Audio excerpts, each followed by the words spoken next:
Fire World Series 2025 Global Final.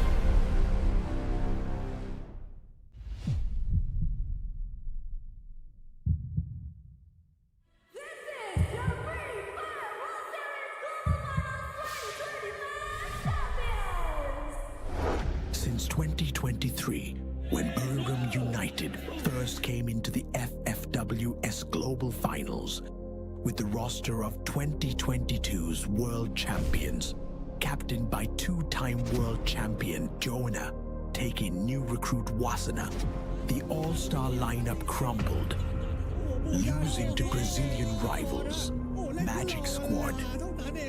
Even though they finished second, many people still doubted them, especially Wasada. After a year, they returned to the FFWS with the same goal in mind. Unfortunately, their plans went sideways as Buram finished third instead.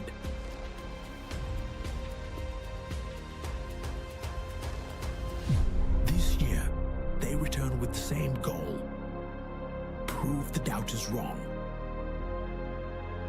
But they started the tournament poorly. ก็พวกผมก็ทำเต็มที่ครับความพยายามไม่เคยทำร้ายใครอยู่แล้วพวกผมพยายามมา2 ปีครับที่พยายามมามันไม่เคยเสียหายครับมันทำให้ทีมตัวเองได้เก่งยิ่งขึ้นครับแล้วที่วิจารณ์กันมาว่าฟอร์มดรอปก็ตอนนั้นก็ดรอปจริงๆครับแต่ตอนนี้ก็พยายามแก้ไขในสิ่งที่พลาดในตอนนั้นจนถึงมาสำเร็จทุกวันนี้ครับ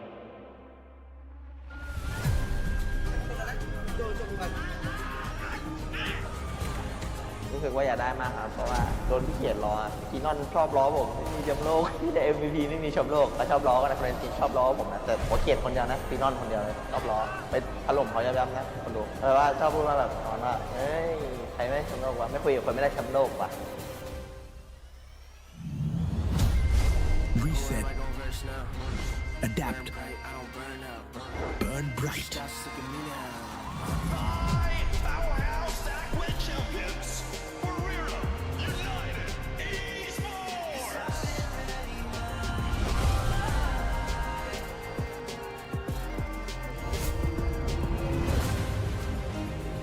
ก่อนจะเข้ามาแข่งรอบเกมไฟนอลก็คิดไว้ครับว่าพวกผมมาแชมป์ให้วัฒนาเพราะว่าน้องยังไม่เคยได้แชมป์โลกแล้วทุกคนทำเพื่อวัฒนาแล้วก็มั่นใจกันมากครับผม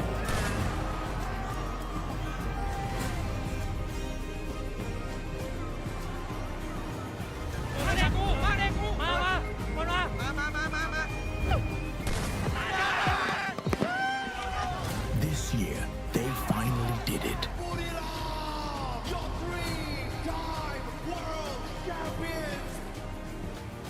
Joanna's dedication for Buram finally paid off, as he made history as the first ever 3-time FFWS Global Finals champion, as the captain led his young teammate Wasada to his first ever world championship. ก็รู้สึกดีใจครับที่ได้เห็นน้องถือถ้วยแล้วแต่ว่าเราก็ดีในลึกๆเราก็ดีใจเหมือนกันเพราะเราก็ตามหาถ้วยนี้มานานมาก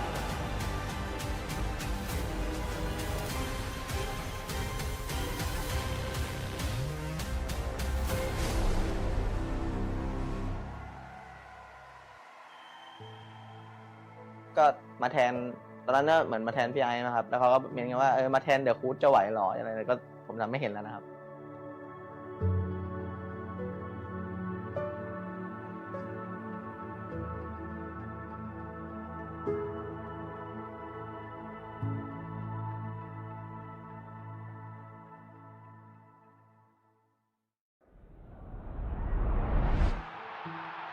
Once the youngest in EXP, now the backbone of AG, he's walked this path before.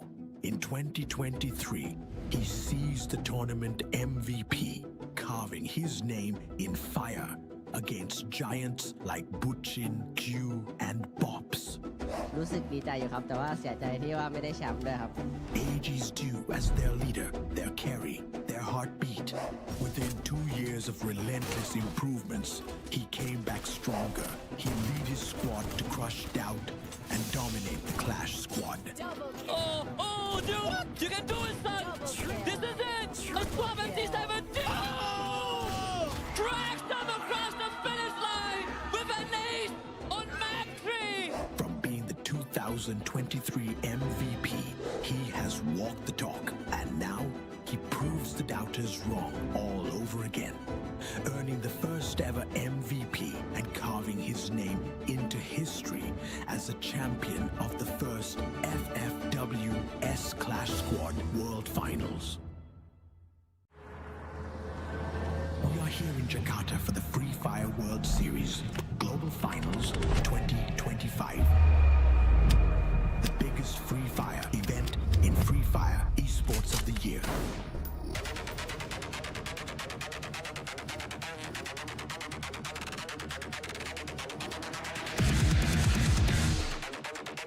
The knockout stage began, and 6 days decided everything.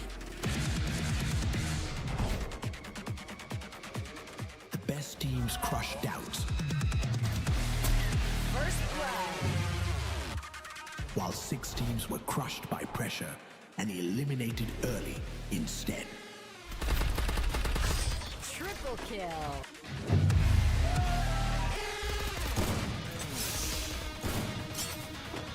Double kill.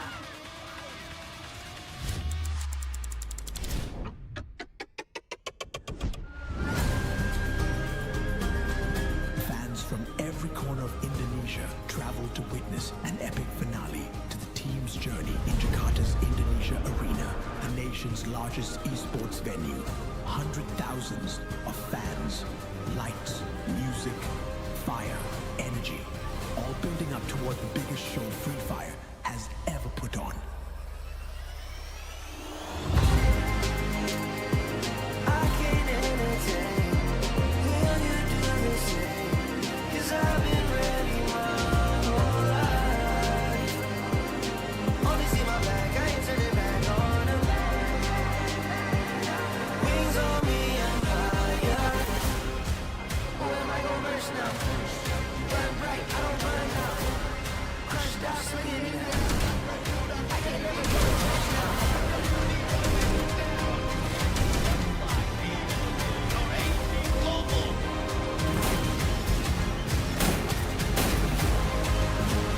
Double kill.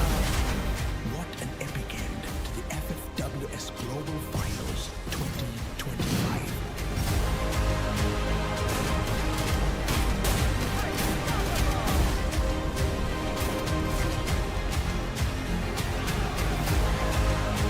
Congratulations to our world champions, Buram United Esports. A Guinness World Record-breaking esports event attended by over 600,000 participants.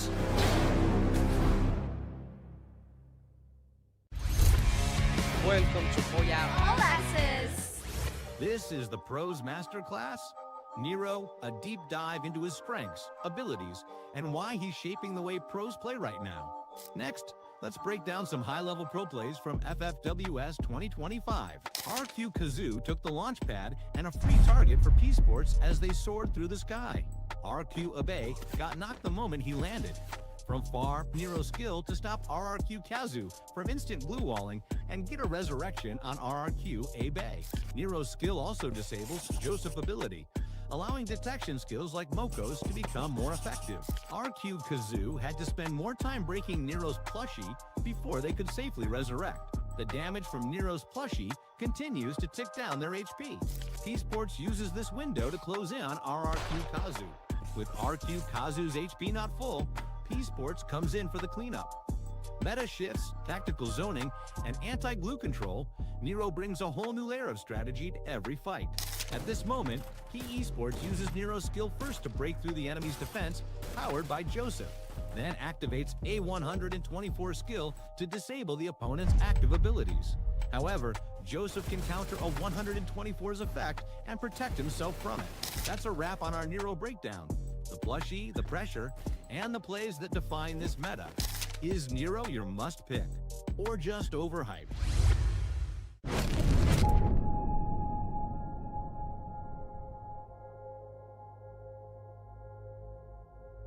12 teams reset back to 0 points in the champion rush. The grand finals bring pressure like nothing else, with unpredictable results, split-second decisions, pressure, and stage fright. This is where confidence decides everything.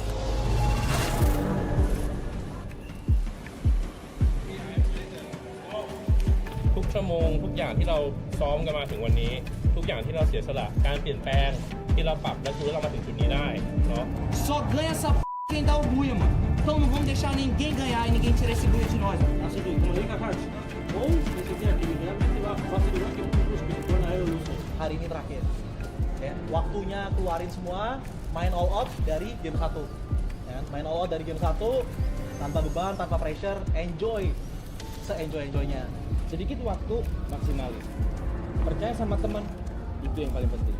แล้วก็ไม่มีอะไรแล้วไปข้างบนมาคุยเรา3 ที Valer a pena na vida de vocês, mano. A gente não sabe que a gente terá outras oportunidades igual essa. Fechou? Então vamos pra cima. Alguém quiser falar, o momento é de vocês. Dut bilang sama gua match 4 kita sampai di champion draft match kelima kita tutup. Walaupun emang harus gagal di match kelima match 6 kita tutup. So menurut gua gak ada yang gak mungkin. Walaupun emang harus gagal sekali masih ada next match. Paling dari aku itu aja selalu diingat saling percaya itu kuncinya guys. Oke?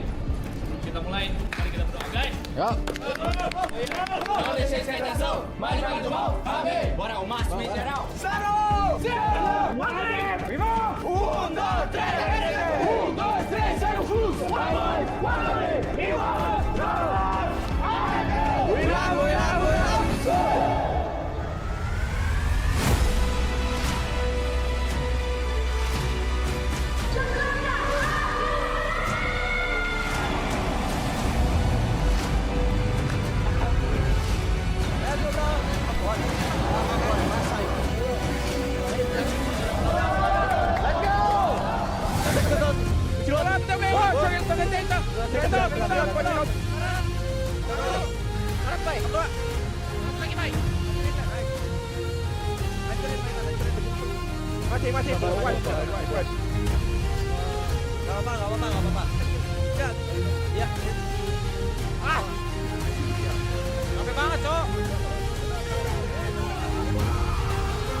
2 booyahs from the on-fire Fluxo silenced the Indonesian crowd, leaving behind a big gap with R7, RRQ, and EVOS. They are now in desperate need of a recovery.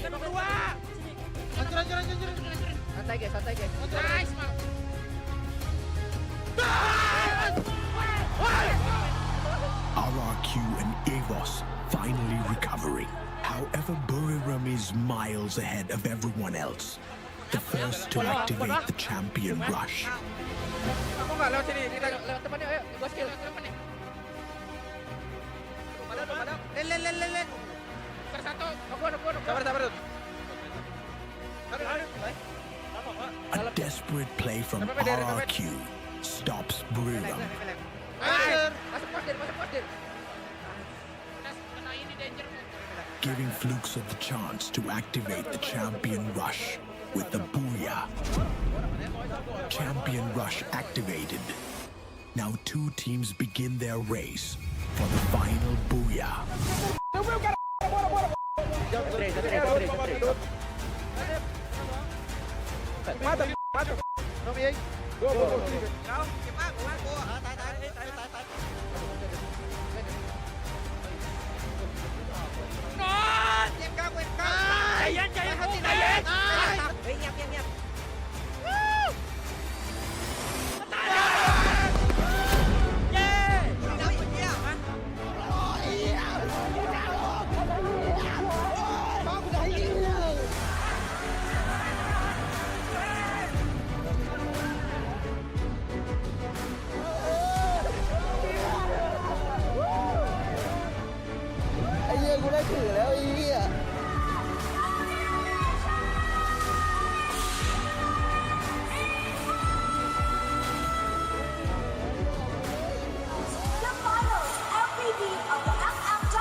It's the end of FFWS Global Finals 2025.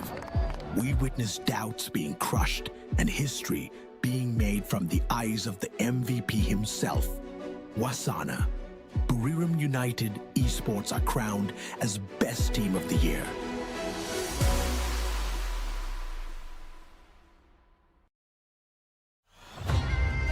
Who am I gon' verse now? Burn bright, I don't burn out.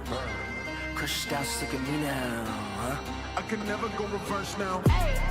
But I'ma spin it back, A-jump. Went from nada to the crowd, throw in their hands, base jump. I'ma hit the finish line no matter what. They front, first place, you a runner-up, dominant, but the red and the blues going ruthless. 10 out of 10, 11, I don't snooze, I pursue. Don't push it, put me in game that I don't lose. I stay cool, depending on my pen and pennants I choose. Ayy, I'ma show you how I got it, now that is Wu-Tang, I'm a bird, love the competition. Told you only way is up, I don't go reverse. I can't entertain. Will you do the same? Cause I've been ready my whole life. Only see my back, I ain't turning back on her. Wings on me, I'm higher.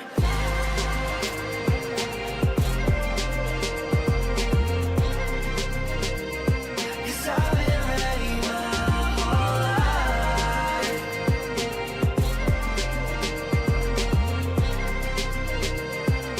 Wings on me, I'm higher. Who am I gon' verse now? Who am I gon' verse now? Show me what it's worth now. I pull up in the can't imagine all these people wanna follow, missing in action. Paper planes, I'm a condos, made it from rapping, and I met role models. Thinking I'ma pass all the monogram on my body, the shit. Shout out to Virgil. Know that I'm gon' beat them like the shit that I put words to. Mama and the internet, two things that I just learned through. Hit it out of the park, so there's nothing to reverse to. I can't entertain. Will you do the same? Cause I've been ready my whole life. Only see my back, I ain't turning back on her. Wings on me, I'm higher.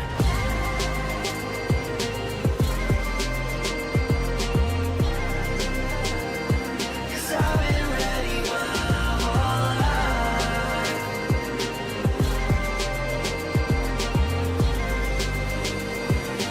Wings on me, I'm higher.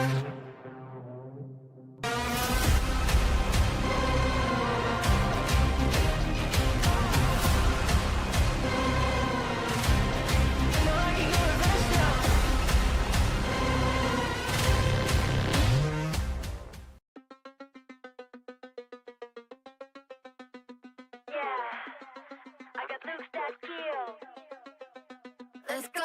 Wild and free, got an animal in me. Once you see, you ain't never wanna leave. You think your eyes are fooling you.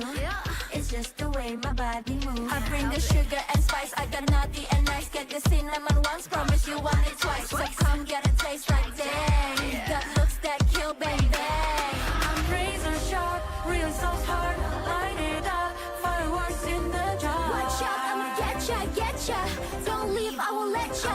I'm razor sharp, really so hard. I light it up, fireworks in the dark. I'm a non-stop drill, I got looks that kill.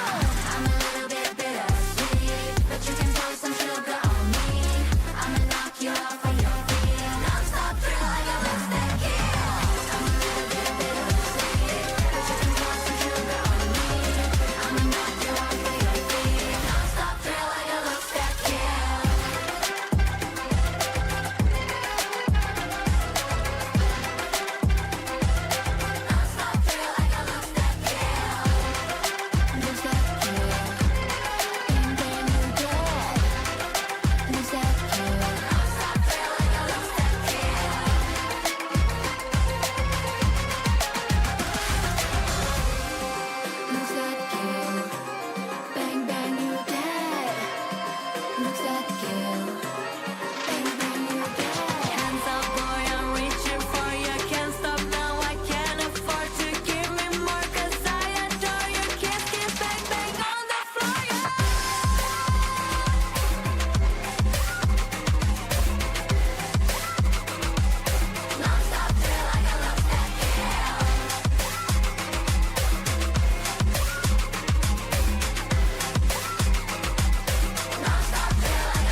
player of Rated ya Wasana lah. Wasana ครับ Wasana. Wasana. É o Wasana. Atualmente vai sobrar pro Wasana.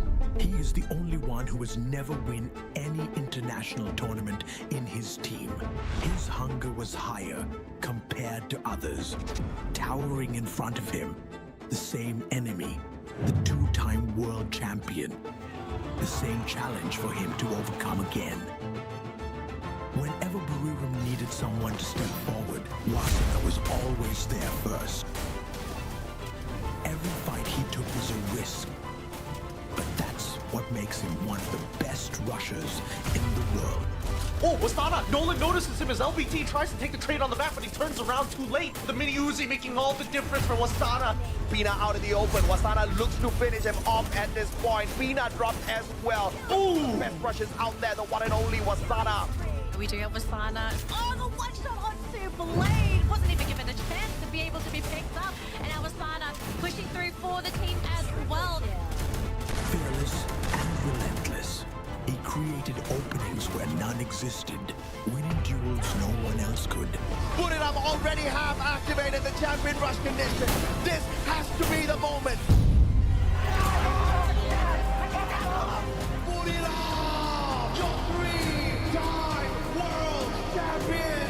2 attempts, 2 heartbreaks, but he refused to break.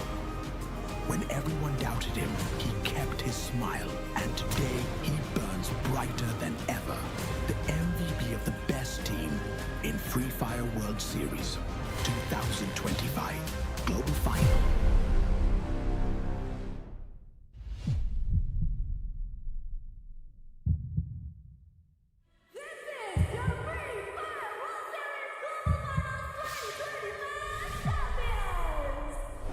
Since 2023, when Buram United first came into the FFWS Global Finals, with the roster of 2022's world champions, captained by 2-time world champion Jonah, taking new recruit Wasana, the all-star lineup crumbled, losing to Brazilian rivals, Magic Squad.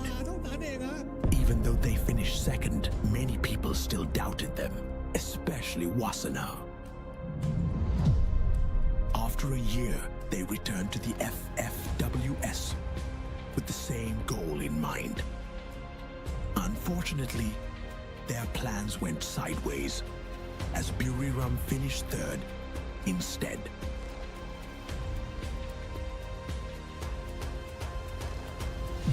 This year, they return with the same goal: prove the doubters wrong. But they started the tournament poorly.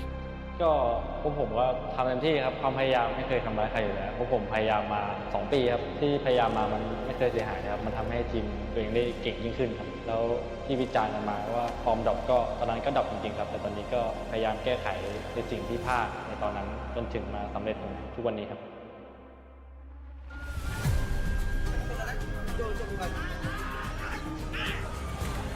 รู้สึกว่าอยากได้มากครับเพราะว่าโดนพี่เกียรล้อคีนอนชอบล้อผมไม่มีแชมป์โลกที่แต่ MVP ไม่มีแชมป์โลกเขาชอบล้อกันนะเฟรนด์ชอบล้อผมนะแต่ผมเกลียดคนเดียวนะคีนอนคนเดียวเลยชอบล้อไปถล่มเขาย้ำๆนะคนดูแปลว่าชอบพูดมาแบบตอนว่าเฮ้ยใครไม่ได้แชมป์โลกวะไม่คุยกับคนไม่ได้แชมป์โลกวะ Reset. Adapt. Burn bright.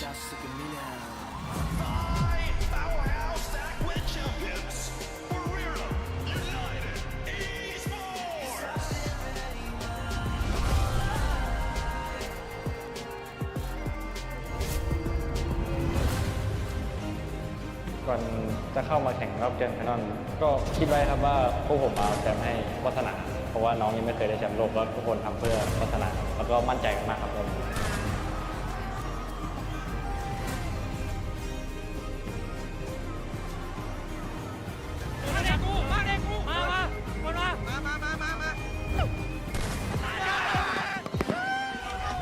This year, they finally did it.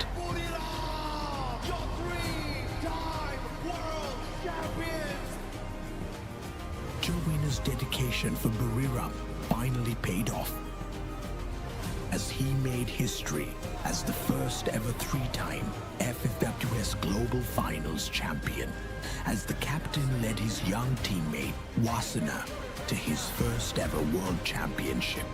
ก็รู้สึกดีใจครับที่ได้เห็นน้องถูกถ้วยแล้ว แต่ว่าเราก็ดีในลึกๆเราก็ดีใจเหมือนกันเพราะเราก็ตามหาถ้วยนี้มานานมาก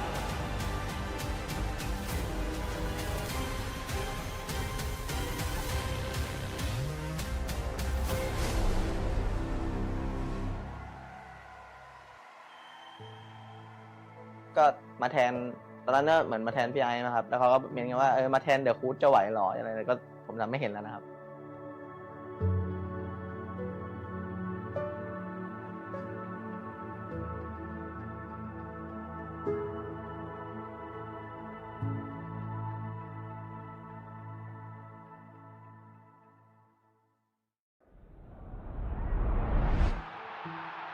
Once the youngest in EXP, now the backbone of AG, he's walked this path before. In 2023, he seized the tournament MVP, carving his name in fire against giants like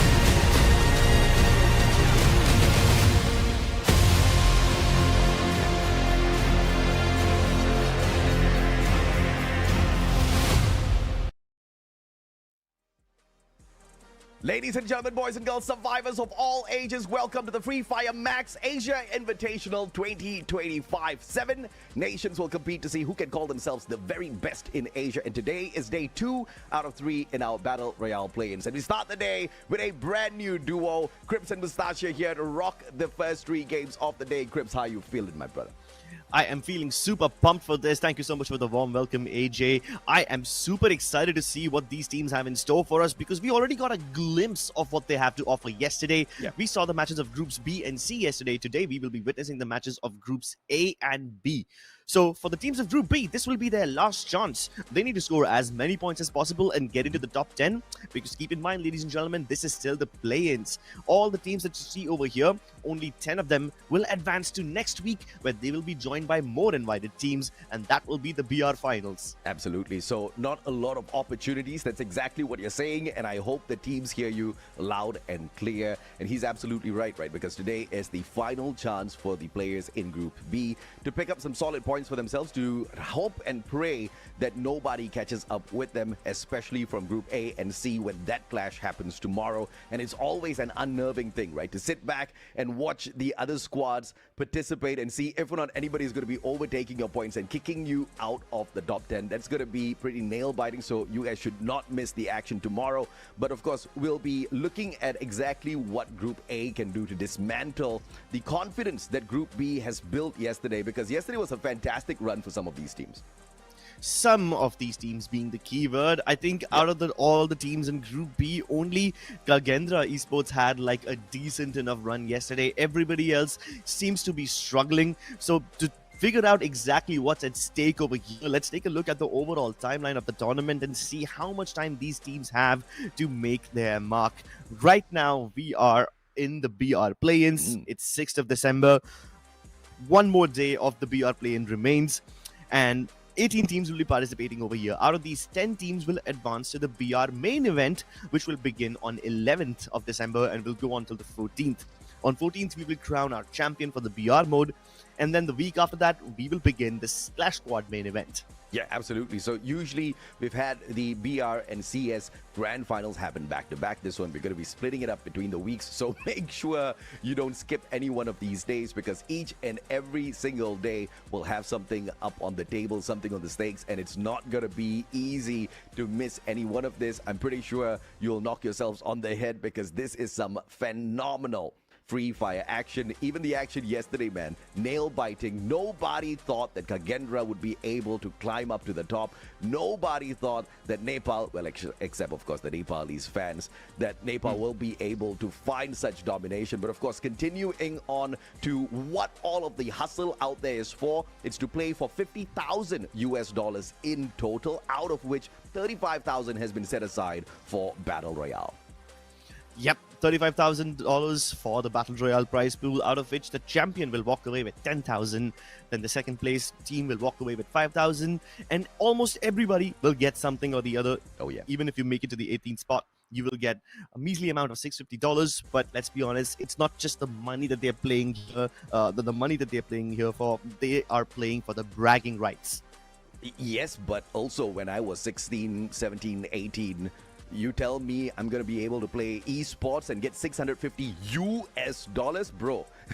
It's a lot of money on the table. So obviously everybody's going to be walking away with a little smile on their faces. But of course, it's not the only thing that can put a smile on their faces, because if you are not too adept at Battle Royale, maybe you can drop by in Clash Squad and see exactly how your squad fares. We've got $15,000 set aside for Clash Squad. And of course, the champions take away the biggest slice of the pie, $4,000 down at the very bottom, all the way down to the 16th spot. We've got $400 still on the plate. So even if you walk away with the final spot of each BR NCS, I think that's pretty decent money for someone who's still building up their career in the world of esports. Oh, definitely. The amount of money that you will be set with, it's gonna be really, really nice. And more than that, I kind of feel like some of these teams have a lot more emotional value attached to this tournament, especially for me, since I'm from India. I've been dying to see teams from my country play in an international tournament, and you know, we finally get that chance. So now it's not just about winning the money and winning the tournament. It's also about seeing what kind of caliber you have and exactly where you stand in the world rankings. The cardinal rules of Free Fire Esports: you hit the booyah, you walk away with 12 points, 9 points for that second place. Each consecutive spot, you have to minus off 1 point. That's what you get in terms of placement points, except if you come in 11th and 12th, that gets you absolutely nothing. But every single elimination will gain you 1 point for your squad.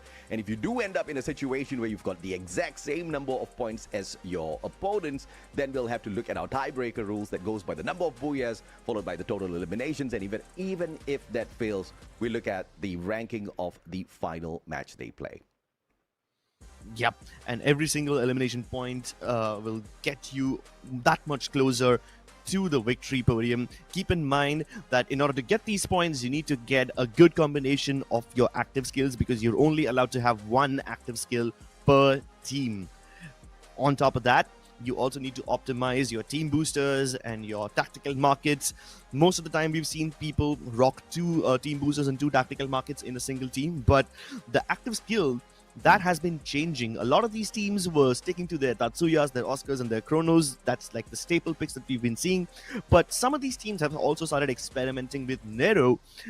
Whether or not they will be able to use it to its maximum potential, we will witness today. In the current meta, I think Nero's extremely important, extremely useful in a lot of these battle sequence. But of course, some of the teams have also opted once in a while to swap out that Nero with a Steffi. We totally understand why. The M79, the grenade launcher, is a menace out there. If you get caught out in the wrong place, wrong time, your whole squad is going to get toast. But of course, she can save your life, understandably so. But of course, we do escape from the disaster of having 4 Tatsuyas. Or, I mean, can you imagine 4 Oscars, that was a nightmare. you know, dashing around on the battlefield, breaking down all of these glue walls. Yeah, we'll get a total match update with like 500 glue walls busted in that one match. But thankfully, we don't have to deal with anything like that this time round, Crips. Yeah, and it also brings about a lot of creativity, which I love to see. I also like seeing how these people don't just use their abilities for their intended uses, but also they try to entrap their opponents. So that is also really, really nice to see. Oh yeah, but absolutely. I want to see which one of these teams will be the most creative, because we saw a glimpse of these teams yesterday. Some of these teams were in Group B, so this is their last chance. But now we have teams like NG Pros, GODLIKE Esports, the GOAT Esports, GOW, Bangladesh Top 1, and IQOO OGxTSG. They will be playing their first matches today. Yeah, oh yeah, absolutely. And I mean, you said as to how, as an Indian, you are very excited to see the Indian squads participate in a competition like this. I am super excited to see India, Bangladesh, Nepal, all of them hop on in here, and at the same time have some Southeast Asian squads be a part of the roster of players playing in here as well, right? We finally get to see the clash between the South Asian as well as Southeast Asian squads to see exactly how well the Southeast Asian teams match up to them. And yesterday was a bomber. I mean, it couldn't have ended in any better way, where we did see a lot of dominance out of the Southeast Asian teams. Avida, KAGENDRA mainly pulling away the top of the leaderboard. But we do expect to see something different here, because we've got some heavy hitters like GODLIKE Esports jumping into the fray as well. Yeah, GODLIKE Esports were touted to be one of the best teams in India, and they had a lot of expectations riding on them during the FFMAI. Unfortunately, they stumbled just a few steps away from the trophy. This, however, is going to be their chance at redemption. NG Pros, similar story. Almost got the India Championship in the bag, but they couldn't do much, and they stumbled at the last few steps.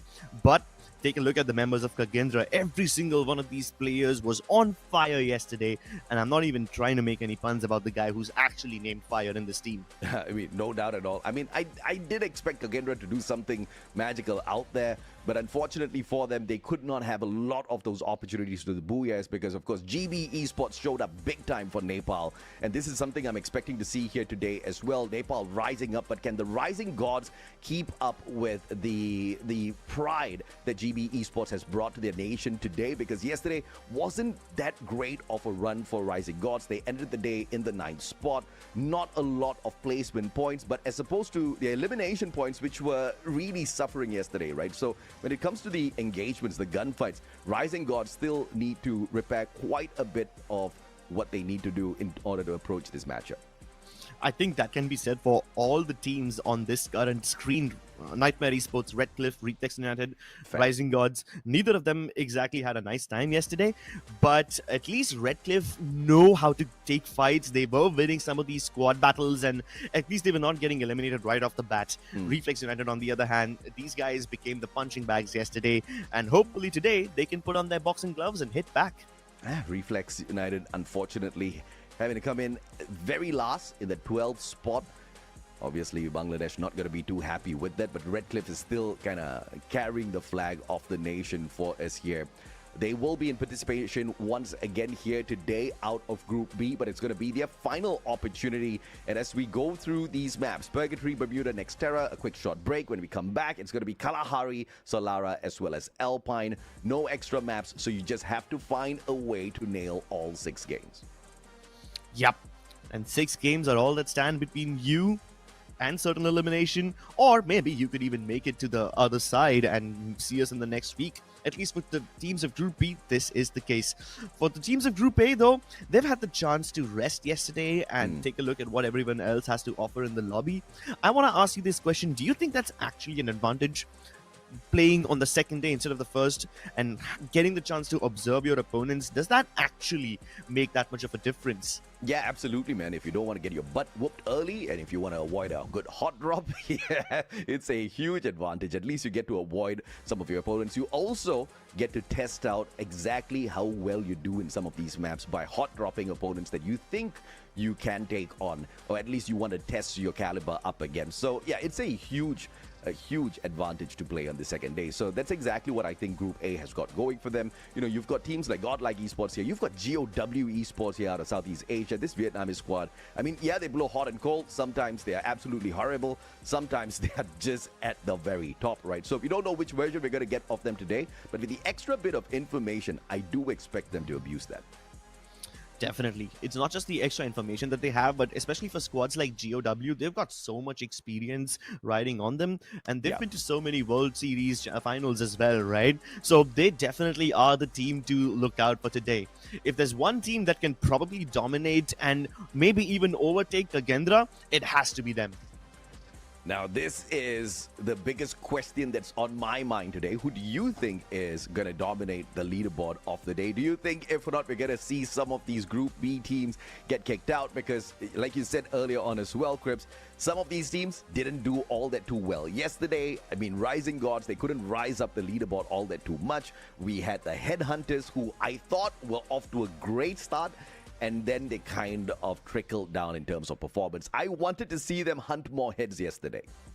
Yeah, and they were hunting those heads up until they got to the last few circles, and at that point, they just bit off a bit more than they could chew. Oh, yeah. So I think that's where they fell from grace. They had some really nice fights, especially in the early games. They were getting a bunch of eliminations, but then they just couldn't close it out. So talk about having great potential, but not being able to actually achieve it. That really hurts.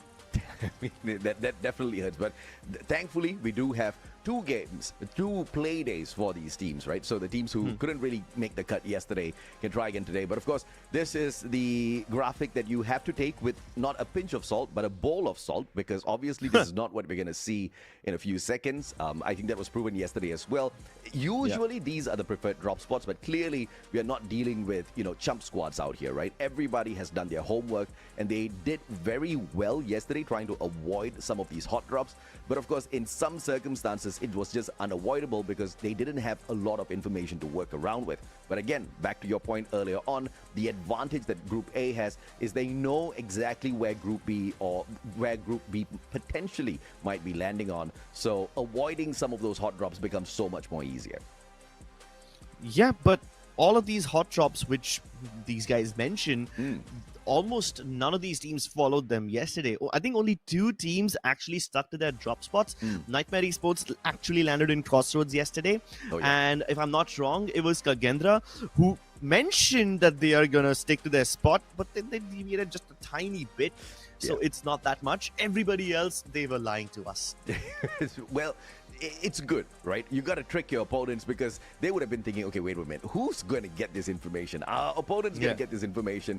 Obviously, they don't want to give away all of whatever that's in their bag of tricks just yet. But we do hope to see some of these teams really step it up today, because once again, their final chance, Rising Gods out of Nepal. We don't have a lot of Nepali squads in here. We only have 2 out of Nepal. So if Rising Gods don't step it up today in terms of their mechanical capability to get these eliminations, it's going to be a rough one and a potential elimination staring them in the eyes. Because like you also said, Crips, we are only taking 10 teams. There's 18 here. 8 need to be eliminated, and that's just merciless, I think. That's a lot. It really is. It's a cold battlefield out there. And yes, the teams from Nepal, even though there's only just 2 of them, things do seem a little bleak for them. But then there's another region who only send like 2 teams each from a country, but they are thriving. I mean, the SCA teams, it doesn't matter if you're from Indonesia or you're from Thailand, these guys are dominating. And there's one Vietnamese team, GOW, who have already proven their mettle on much bigger stages in much tougher tournaments. So even though there's limited teams from both those regions, they have such contrasting gameplay styles and such contrasting amounts of dominance that they showcase. Yeah, no doubt at all, man. I think these Southeast Asian teams, the one thing that they are lucky with is that they have had more of these fights, right? I'm very sure these South Asian teams, it's just a matter of time before they catch up and they start whooping butt out there as well. You know, before long, we might just see a South Asian champion of the world. But of course, here are our predictions. GOW, I think they're going to come bursting out of the gate. But of course, GODLIKE as well as Nightmare Esports. I think Nightmare, yesterday, they showed us what they can do. And that was their warm-up day. Today, I do expect them to go a little bit further. Oh yeah, I agree with you. I agree with you. Nightmare definitely has what it takes to make a comeback today. I just don't think they might be able to do it right away on Purgatory. Historically, they've never been very successful on Purgatory. They've always, you know, done more on maps like Kalahari, on maps like Next Terra, when there's a lot of cover for them. They excel in these close combat battles. But other teams like GODLIKE, for that matter, they're really good at resource management. And that's going to be super important on a wide open map like Purgatory. I can say the same for NG Pros, but then again, NG Pros kind of like the golden goose for all sort of Indian teams. They can perform well on almost every map. The only dark horse over here is going to be KAGENDRA, because even though they have a lot of firepower and they really, really excel at close quarter battles, I want to see if they can maintain that same level of dominance on a map which doesn't offer them so many close range battles. Well, let's see if KAGENDRA can pull this one away, right? Because in the grand scheme of things, they definitely do have a lot more experience going up against world-class squads, even just in scrims alone, you know, set aside these competitions where they have managed to go quite far in the past. But I think GODLIKE from India, both of us think that they're going to do very well, fairly well in this upcoming matchup. I do expect Purgatory to be a big one for them, a big opening day. This will really set the tone for the rest of the day, as well as how India takes this as well, Grips. Yep. But let's see whether these predictions come true or not, or whether they will fall flat and just crash and burn. Ladies and gentlemen, put your hands together. We are about to go live with the first game of the day. It's neither heaven nor hell, it's purgatory, and this is where everyone will be tested. I don't like being tested, man. Back in school, of course, exam day, I'm out of there. But of course, out of there, right in here, it's Fire MAX Asia Invitational Day 2 out of 3 in our BR play-ins, and it's Purgatory to kick the day off. Let's see exactly who's fully warmed up before the start of this day. I want to see if or not these hot drops can wake us up. Let's see if there are any hot drops at all. I'm expecting quite a few in Brasilia, but then again, all the teams that drop in Brasilia don't often stay there long enough to exchange blows. NG Pros and KAGENDRA might lock horns with each other. On the other hand, you've got a potential clash in Marble Works as well. But for now, let's focus on this particular fight. Aztec has that tiny Uzi. Runs around the other side. He's getting chased by two people. He thought he was safe, but Keeper's got the angles, and he draws first blood. Brilliantly played here. Elimination leaders KAGENDRA, but that's just one single elimination. They still want to hunt more. Corpse moving away, and the easy shutdown off of that P94 Kiba, who picks up his second elimination. They are on a roll, and NG Pros not looking so pro on that immediate hot drop. We can't really blame them, of course. Couldn't really get those good guns just yet, but an easy revival coming on through thanks to Manu. Nice 2-2 split from the side of NG Pros. They had a couple of their players in Brasilia, but the others were already on their way to campsite. They get the revive over there using the vending machine on a completely different POI. And that's how you mitigate your risk. You diversify your portfolio. And I know I sound like a stockbroker right now, but hey, sometimes these real life advices, they work in video games too. I guess they do, man. NG Pros, too smart. Not going back in there for a rematch, but backing away, making sure they've got a decent amount of loot first before they go in there for the re-engage. Mitla dropping right back in on that revive. Will continue to survive as one of his team members tries to put the heat on Manik. Turns around, Scar goes in for the hunt. And the rest of them closing in on him as well. Trying to play the numbers game here, GODLIKE. REFLEX Esports, can they get the first knock? Yes, they can. Tasin strikes Manik down. Reawake, trying to reposition. Locks out his opponent using a glue wall, and now he's going to try to go around the other side. He finds the angle onto Rexan. He's isolating these one-on-one so well. I meant to say GODLIKE.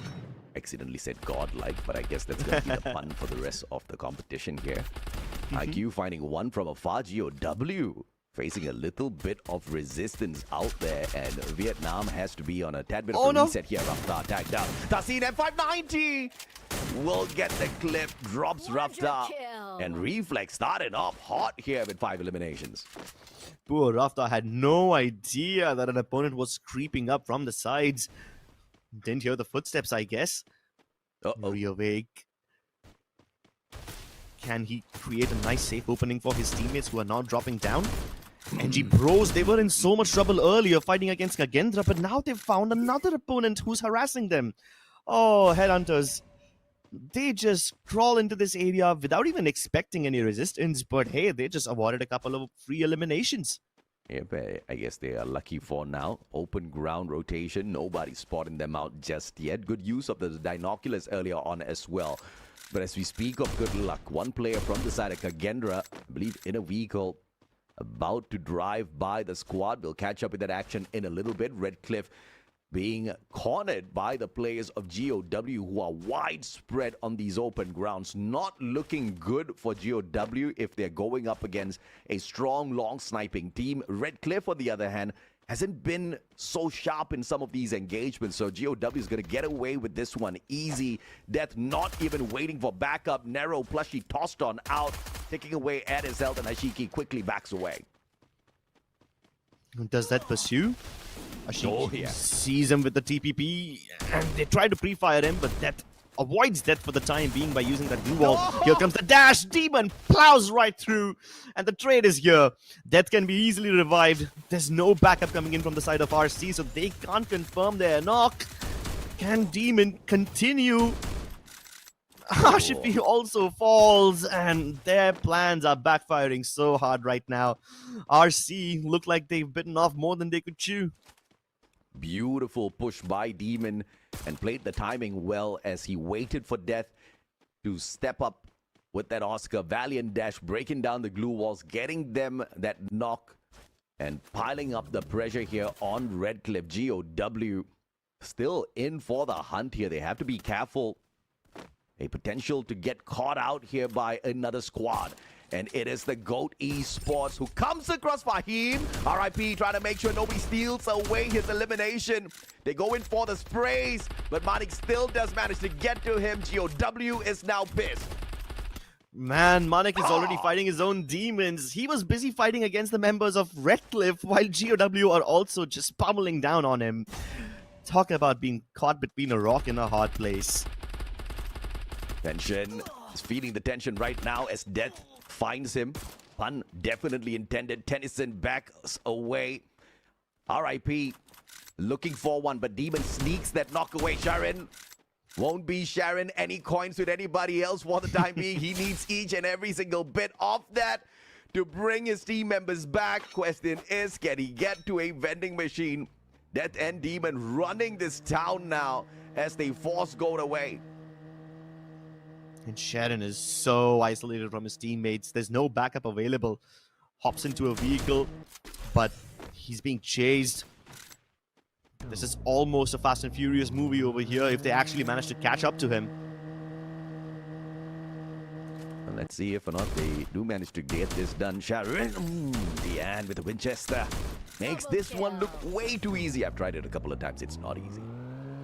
Yeah, I can't use any sniper for that matter. Winchester is just absolutely difficult to use. But then again, that's just skill issue on my end. Speaking of skill, Gopu skillfully helps his teammates take down one more, and now they are trying to take down the rest of Bangladesh top one.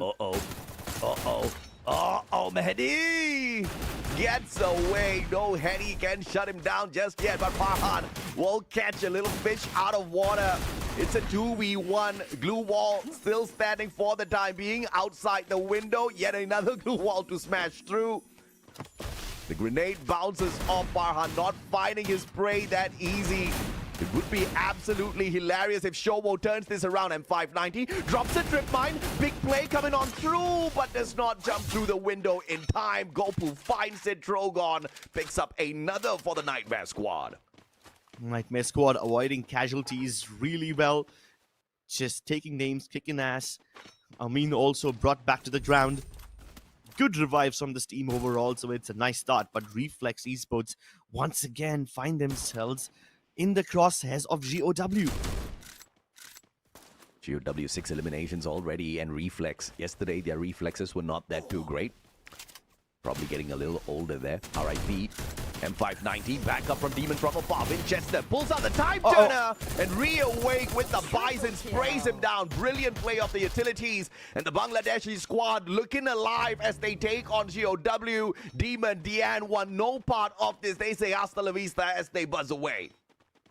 Yeah, they repelled away the invaders. Reflex Esports, they're definitely turning the tide over here. Didn't really have a great time yesterday, but now in the first game itself, they've got 11 eliminations to their name. And that too, against some of the big hitters like GOW. Oh, yeah. That is definitely a commendable feat. Oh, yeah, man. I mean, that's the kind of action we are here for. And this is what Bangladesh wants to see. Reflex, 11 eliminations, and Tassin You can definitely see this guy on the map. Sometimes he tries to play a John Cena, honest, but yeah, he's definitely going to be seen by the end of this competition. Godlike, on the other hand, 4 eliminations strong. 1 apiece to the squad as they chill around outside the circle. Top 1 might just come across them if they try to rotate into the circle without a jump pad. Yeah, but top 1 also are likely to run into the members of Red Cliff, who are really split up right now. Like, take a look at them. They're on 2 different islands. Well, top 1's not going to have the chance to run into Godlike if Red Cliff keeps this up. Mahidi, back in the wave, Showball, spending too long outside the circle, away from the rest of his team members.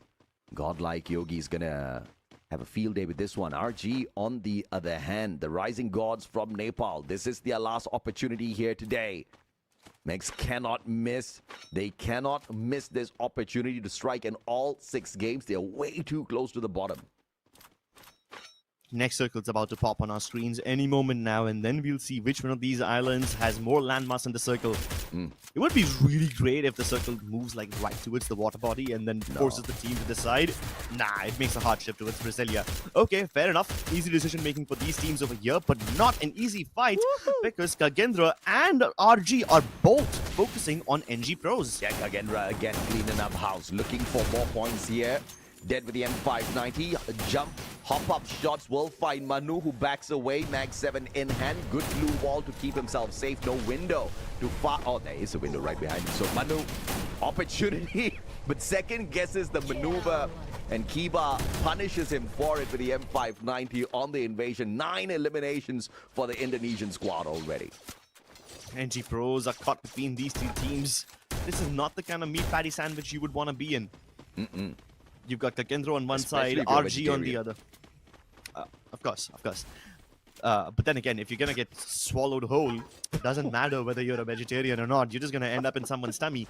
And that is not somewhere you would want to be. And the worst part is, the last member of NG Pros doesn't even have an escape avenue. The moment he steps foot outside this garage house, he's going to get targeted. So all he can hope to do now is just lie low and hope that nobody sees him. Meanwhile, IQOO getting into one of their first battles, that too against GOW, and Kid lands that shot mid-air, rips Demon's head clean off of his shoulders. Death responds in kind. That's a lovely shot with the AWM, and he's going to be able to confirm that elimination as well. But he gets shot down. The Drogon from Chris doing wonders over here. Cannot IP go ahead for the pre-fire, uses the Bison, almost shaves down his opponent's health in half. But take a look at this. He's just struggling to finish off whatever he started. And he's got so many opponents on low HP, but he just simply cannot get an elimination. He's getting surrounded. I don't even know how he's still alive, and he finally bites the dust. Leg gets the better of him. A GOW death! He comes in as an angel from above and saves his team from an elimination. What a play by Death! Initially started the fight with his plushie, all thanks to Nero, and then hops on up to the roof and annihilates player after player after player, walking away with 3 eliminations for his squad. It was a back and forth, but Death made sure he brought a swift end to that. What a play, GOW. Reflex, on the other hand, 12 eliminations. The only team that has got more eliminations than GOW, looking for a way to sneak into this next safe zone. Red Cliff behind them on a split push. This is looking like it's going to be a little difficult. UAV sent out. The Red Cliff players about to be spotted out. At least they don't have to worry about their backs for a bit. Yeah, but that isn't exactly an insurance policy. You need to get inside the zone as well, because so far, the few compounds that are still available are already being controlled by RG and KAGENDRA. Even Nightmare Esports, they've got a house that they can, claim for now, but eventually they'll be forced to abandon it. RG getting pushed. That flame forces them to go around the other side. But still, there's plenty of real estate available for now, AJ. Absolutely. I'm from a country that doesn't really have too much of real estate. We've got decent land, but not a lot to, throw around. So let's see if these boys are able to manage it. We've been able to do it fairly well on our side, whilst keeping our forest alive. Off topic, but Reflex looking for RG. And these boys are just going to stay away from those windows. Divine, on the other hand, finding Raz. That's just a knock. Can't confirm it. And the return fire is even better. KAGENDRA pulling one away from Headhunters. This deep into the match. Vending machines are rare. They have to go outside the circle to find one. Headhunters are in a little bit of trouble. Headhunters getting targeted by GOW. Luckily, Divine manages to plug them back into the revive, so they should be able to get back on the ground now. But Nightmare Esports are locking horns against RG for the time being. And none of these teams are going to leave this house and go in for the full stand. They will have to use the utility to bait their opponents out of their comfort zone. Meanwhile, take a look at GODLIKE Esports. They're moving smack into the center of the circle, right next to KAGENDRA. That is the only compound which is still in the zone, and that's going to be very important to control. But Nightmare Esports, now they finally get outside, and they are calling the bluff against RG. So many knocks. Gopu pops that time turner, dumps back in. Sujal trying to go around the other side. He breaks the angles, connects that shot. Where is Hitman? He needs to come here and save his teammates right now. But it might just be too late because GODLIKE has them in their sights. God level play by Sujal. Gets the final shot, picks up his buddy, and they stay alive for a little bit longer. My goodness me, GODLIKE could have punished them big time there. But the recovery and the instantaneous rotation keeps them alive for the time being. GOW going to be staying away. Nightmare with just 2 more players on the outside. This has turned out to be a nightmare for them. 8 more squads alive. They have to hang on. KAGENDRA on the other hand, trying to get shot after shot. Midla on the ground, but it will not be stolen away by GOW, who rains the nades on them as well. My goodness, Reflex Esports were targeted by almost every single person in the lobby. Even Headhunters bite the dust, they just simply cannot hold on. GODLIKE Esports now finally forced to get out of that house, have the angles onto Nightmare Esports, but so did KAGENDRA. At this point, everybody's trying to steal their elimination points away. Everybody's targeting Nightmare, and they want those points. Absolutely, man. GOW, Nightmare, GODLIKE. That's exactly how I wanted to see this first game go. So if you guys could please take KAGENDRA out, I will be very happy. Oh no! KAGENDRA, dirty play, taking out Nightmare. That's not nice. I had them for 3rd spot. And KAGENDRA, that was uncalled for. GODLIKE Esports moving in first. They use the mini launch pads to get up on top of that house. IQOO and Marco come up with eliminations of their own, and they manage to res Yogi as well. So these guys are 4-man strong now. IQOO is on fire. He's not taking any prisoners. He's laying down the heat. Even the grenade launcher comes through. Dead on the ground. Raz has a chance to revive him, but he's trapped in that glue wall. Finally, the UAV light is broken, so he can actually bust those glue walls open and maybe get the res on his teammates. But the moment he does, Demon dives in right on the ground, and he gets the confirmation on dead. Dirty play by Demon, runs into those glue walls, gets the M590 tag, instantly backs away. One final survivor from the side of KAGENDRA. GODLIKE making the high ground work perfectly until the ad nade makes a difference. Nancy down on the ground. They try to get a double tag with those nades. Gonna miss. And Yogi will go in for that pickup. Instant medkit coming on through. These boys on the side of GODLIKE, they have to eventually get off the roof. Good use of the UAV light for now. Their glue wall's almost indestructible for the time being, and they use that time to heal up. GODLIKE are once again ready for round 2. But the same can be said for GOW because they're all healed up, and the only person who could probably throw a spanner in the works is that one lone survivor from KAGENDRA, who's already moving away from this house, way away from the action. Who will he end up engaging with? GOW will not have to do anything for the time being. Yogi has a great position on the roof. The center point of this circle is going to give GODLIKE a massive advantage, as they can still hold on to that high ground for quite a little bit.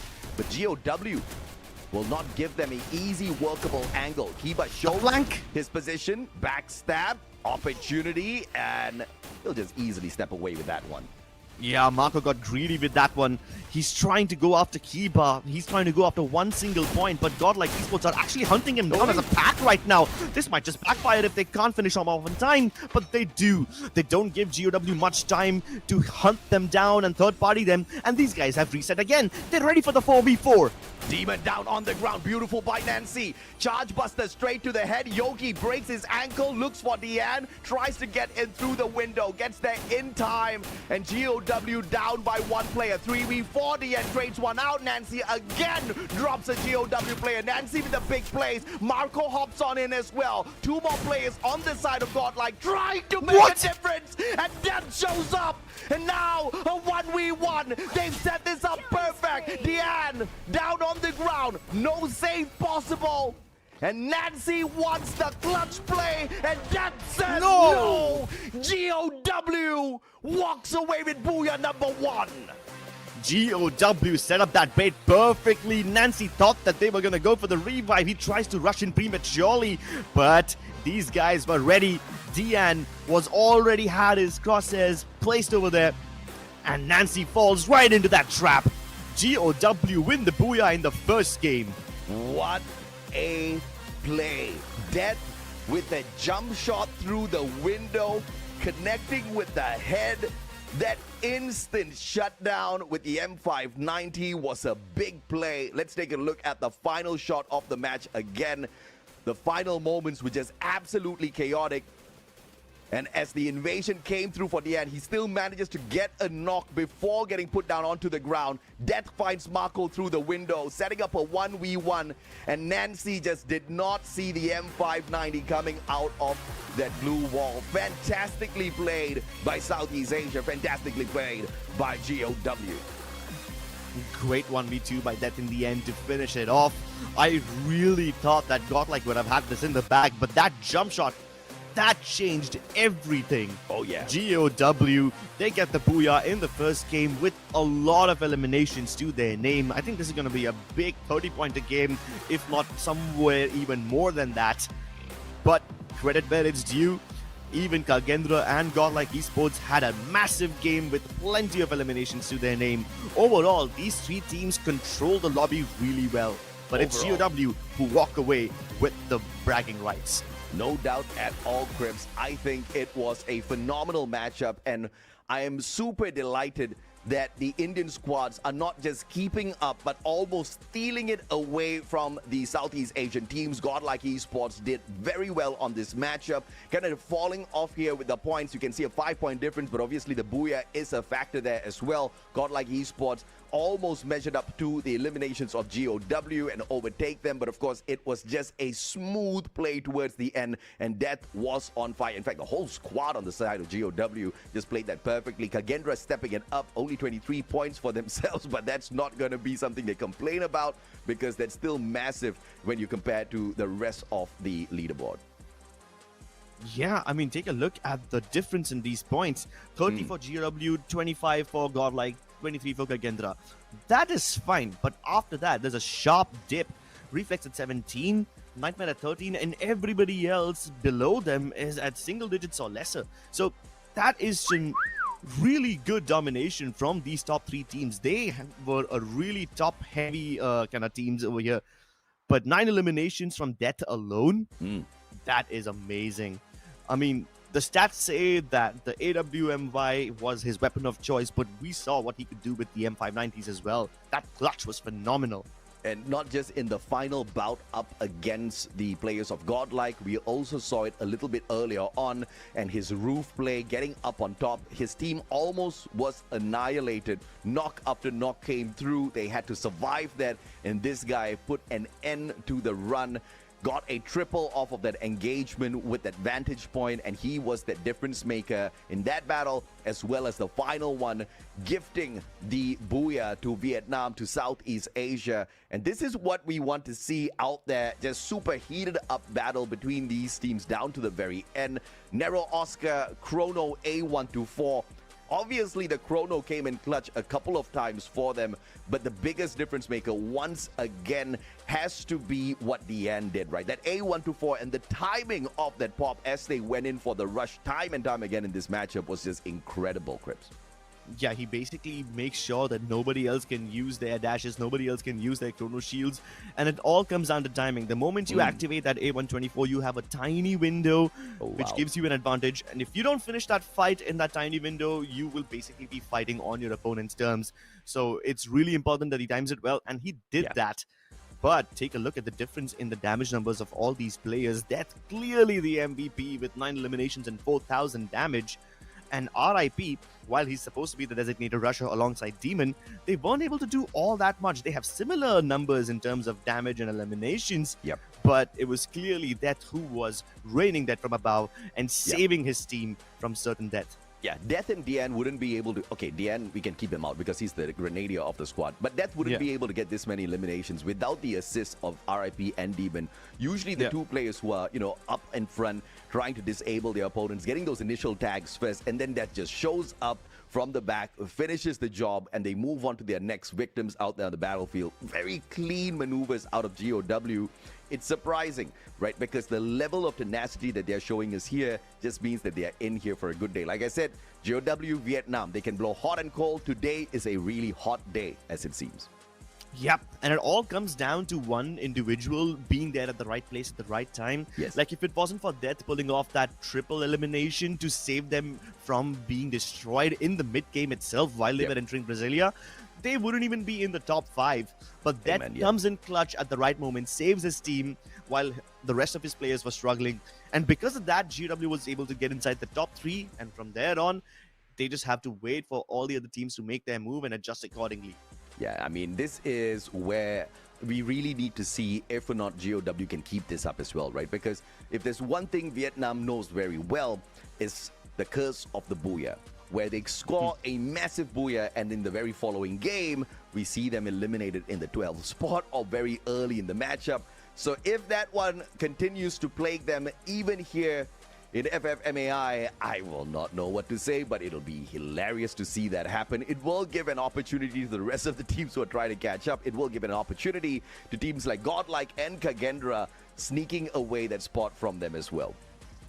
Hey man, I mean, if GW get eliminated early on, then everybody will be thankful for it. And there is a possibility that they will clash against IQOO-TSG for this one. So yeah, if they can survive that onslaught, I think they're going to have a good game overall. NG Pros are going to be very isolated in Observatory, and I have a feeling that they will actually stick to it. They have the tendency to split over Observatory and Graveyard, so NG Pros will actually stick to what they are saying. GODLIKE Esports never deviate away from peak, so they're not lying about their drop location. I can't say the same for Headhunters because they tend to split between Factory, Pochinok, and Mars Electric. Yeah, like I said, man, bowl of salt, right, with this preferred drop spots. I'm expecting to see a lot of difference out there once these teams kind of hop on into this matchup from Group A. Obviously, they're not going to try to go in for a straight-on hot drop onto one of the teams off of Group B, but you never know. When you are desperate for points and you know that you want to unnerve some of these teams who are already fairly nervous, right? Because it's their final day, it's their final 5 games, and if you can mess up their mojo, if you can mess up their rhythm, then they are not going to be able to take away a spot from you in the top 10. We could just see strategies like that come through as well. I will not put it past these teams.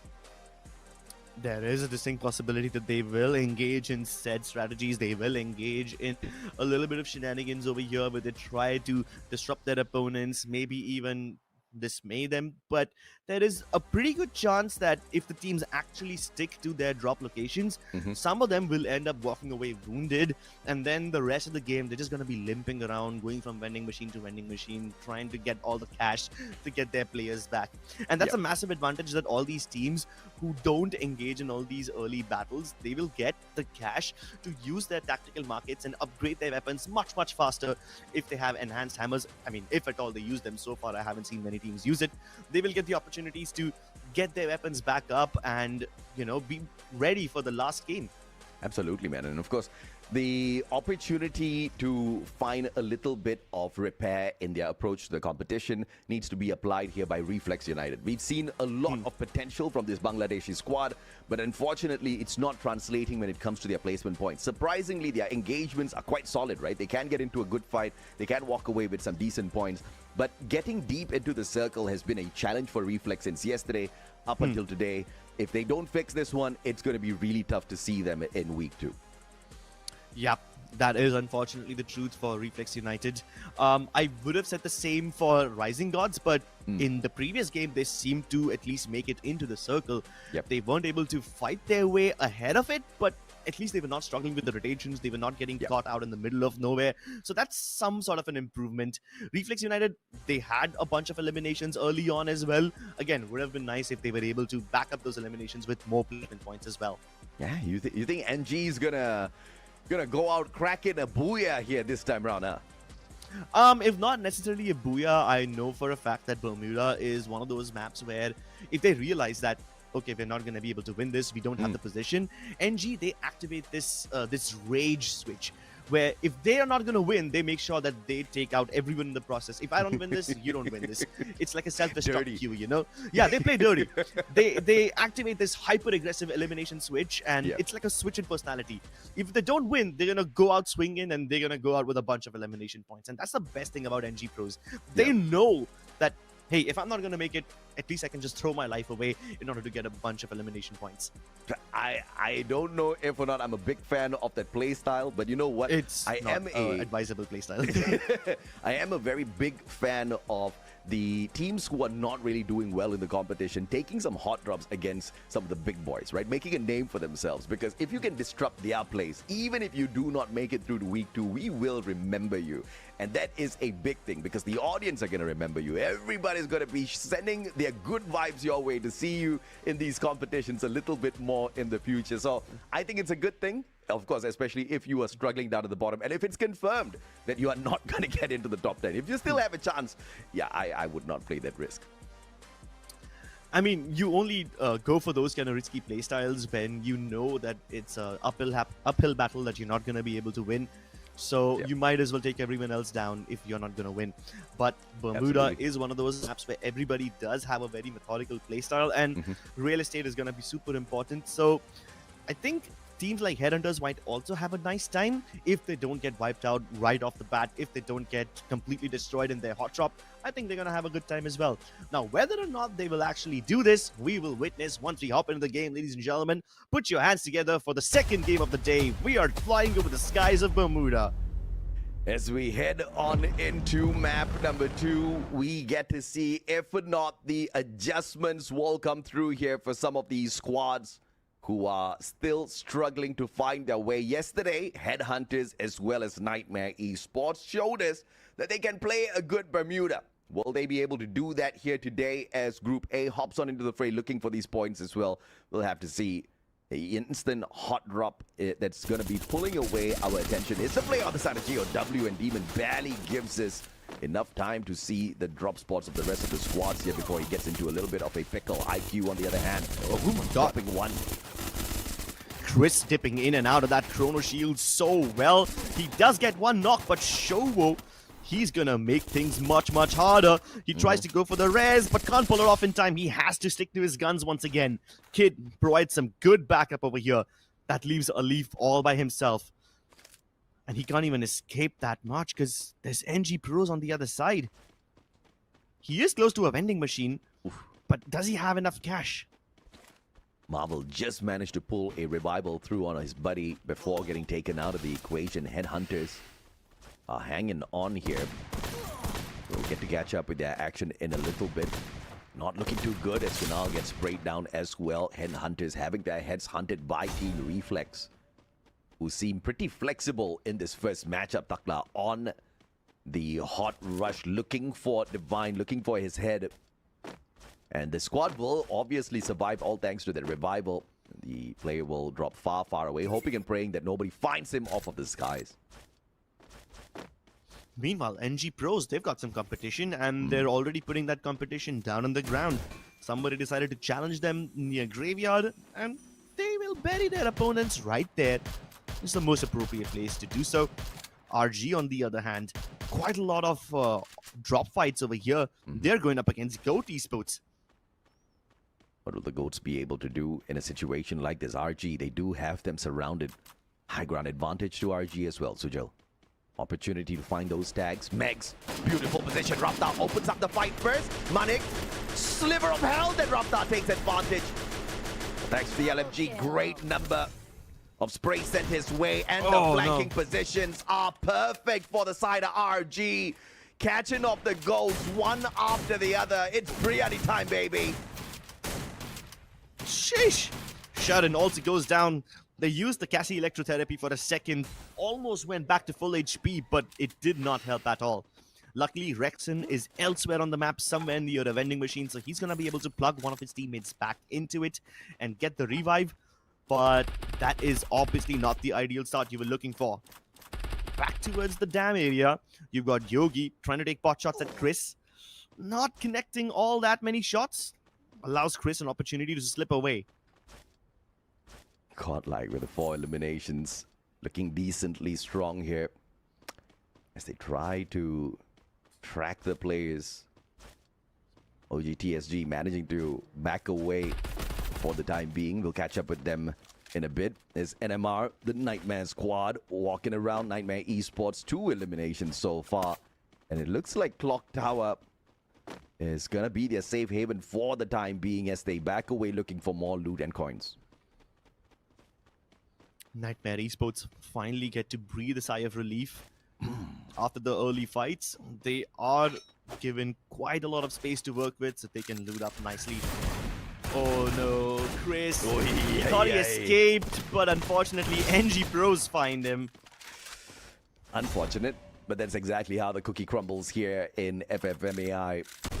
The target here for GOW next is going to be Manu. NG will be able to get their player out of there, all thanks to the jump pad.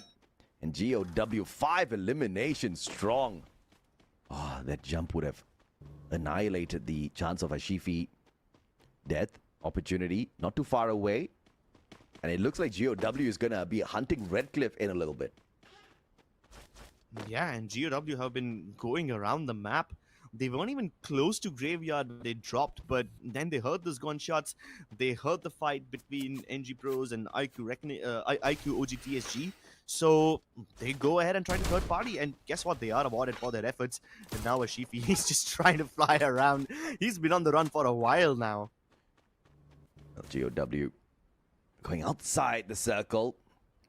On for the hunt. And look at the commitment. Every single player. They're going to get an extra one, but at the vending machine. Question is, Ashifi, no coins in your pocket, brother. As Death will get close enough to him, the flank is obviously going to get GOW an extra point here. Yeah, and look at the amount of effort GOW are putting in for every single point. 3 eliminations for Death already. And they were chasing them to the ends of the earth. I think he took like some 2, maybe 3 launch pads from one place to the other.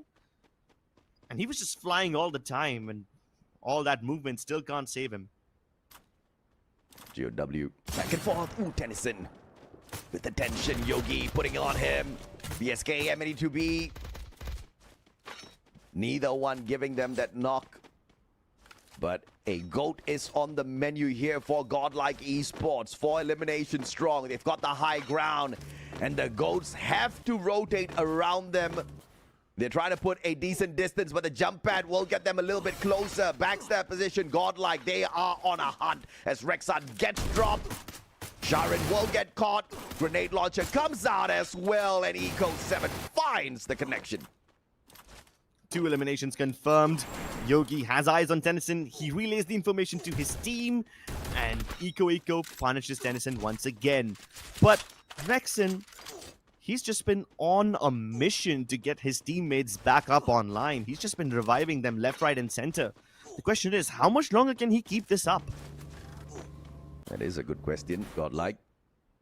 Ooh, not going for a decent circle, catching up with their buddy, looking for more points. Manik will be spotted, but Godlike just unable to find an easy knock onto him just yet. Will catch up with their buddy Yogi, who's comfortable inside the circle, has a jump pad on his side as well. So these boys are going to stay put for a little bit as we check out the next circle here. Nightmare Esports crawling in from Rimna. Yep, and keep in mind, Nightmare Esports also were responsible for the elimination of Redcliffe. They got the eliminations onto those final 2 members. Happened off screen, but it's a nice start for them nonetheless. GOW once again just hunting down everybody that they can. But this time they are up against the hunters themselves. Will the hunter become the hunted? Can they turn the tides? That's a nice 3-2 split for the side of Headhunters. Across the Bhima Sakti strip, GOW trying to isolate these fights. And Demon trying to go for the flank. What an what a He's nade. already up there. That nade would have been lovely, no? But they don't need the Absolutely. nades when they've got these shotguns. And take a look at RIP. He's just so good. 2 fast eliminations back to back. Oh, Godlike wants to play, and GOW responds. Yogi, sharpshooter from the top, shot down easily. And GOW saying, don't mess with us, but Godlike wants a fight. Jump pad straight in. Lightning zone called out as well. Bolt maker for the play, and Godlike going in for the rush. Marco leading the charge, tries to go for the spray onto RIP, but gets blocked by that glue wall. And now he reunites with Nancy. They both are playing inside the house, hoping to draw their opponents in. But GOW are not gonna bite that bait. IQOO is ready with the grenade launcher. He's hoping that somebody walks into that trap, and RIP almost wants to go for it, but he gets the knock onto Marco instead. Marco, before he goes down, at least knocks Demon, but the res is already underway. Can Nancy stop this? No, he can't. All 4 players of GOW back up on their feet, and Godlike, they are chipping away, but all their efforts are going in vain. The freeze bombs are gonna force them out of this corner, and the moment they do, Dian is ready once again. He freezes Nancy to death, blows apart the other one, and GOW are making quick work of Godlike Esports over here. It's just IQOO trapped in a corner, can't do much, and he also will meet his maker. Godlike are hanging on for their dear lives. One more survivor got out of there in the nick of time. The sliver of health, though.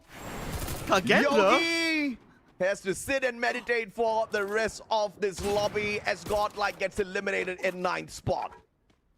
You said that the Vietnamese curse might just be activated over here, but that curse was transferred to Godlike instead. The phenomenal performance in the previous game, but now they are one of the first teams to get eliminated. But the Vietnamese curse might just go on if KAGENDRA can activate it once again. They were the ones who stole that finish away from GOW. Will GOW respond in kind? They try to go for the revenge, but Jojo, nice shot. Death confirmed. And now it's a 3v4.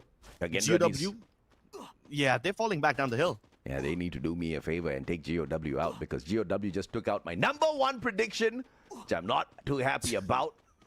And as they run away, KAGENDRA does have the circle on their side, but obviously team boosters on the side of GOW, so they're not going to sweat the damage off of the blue circle just yet. Unfortunate for Godlike, but that's exactly how the cookie crumbles here in FFMAI. This is the kind of lobby where you cannot slack off even for a moment, even if you are Godlike in the world of Free Fire. Rexan has been responsible for getting his teammates back up online so many times before, but now he's the first one to bite the dust. Still, it's a fair fight, 3v3 on either side.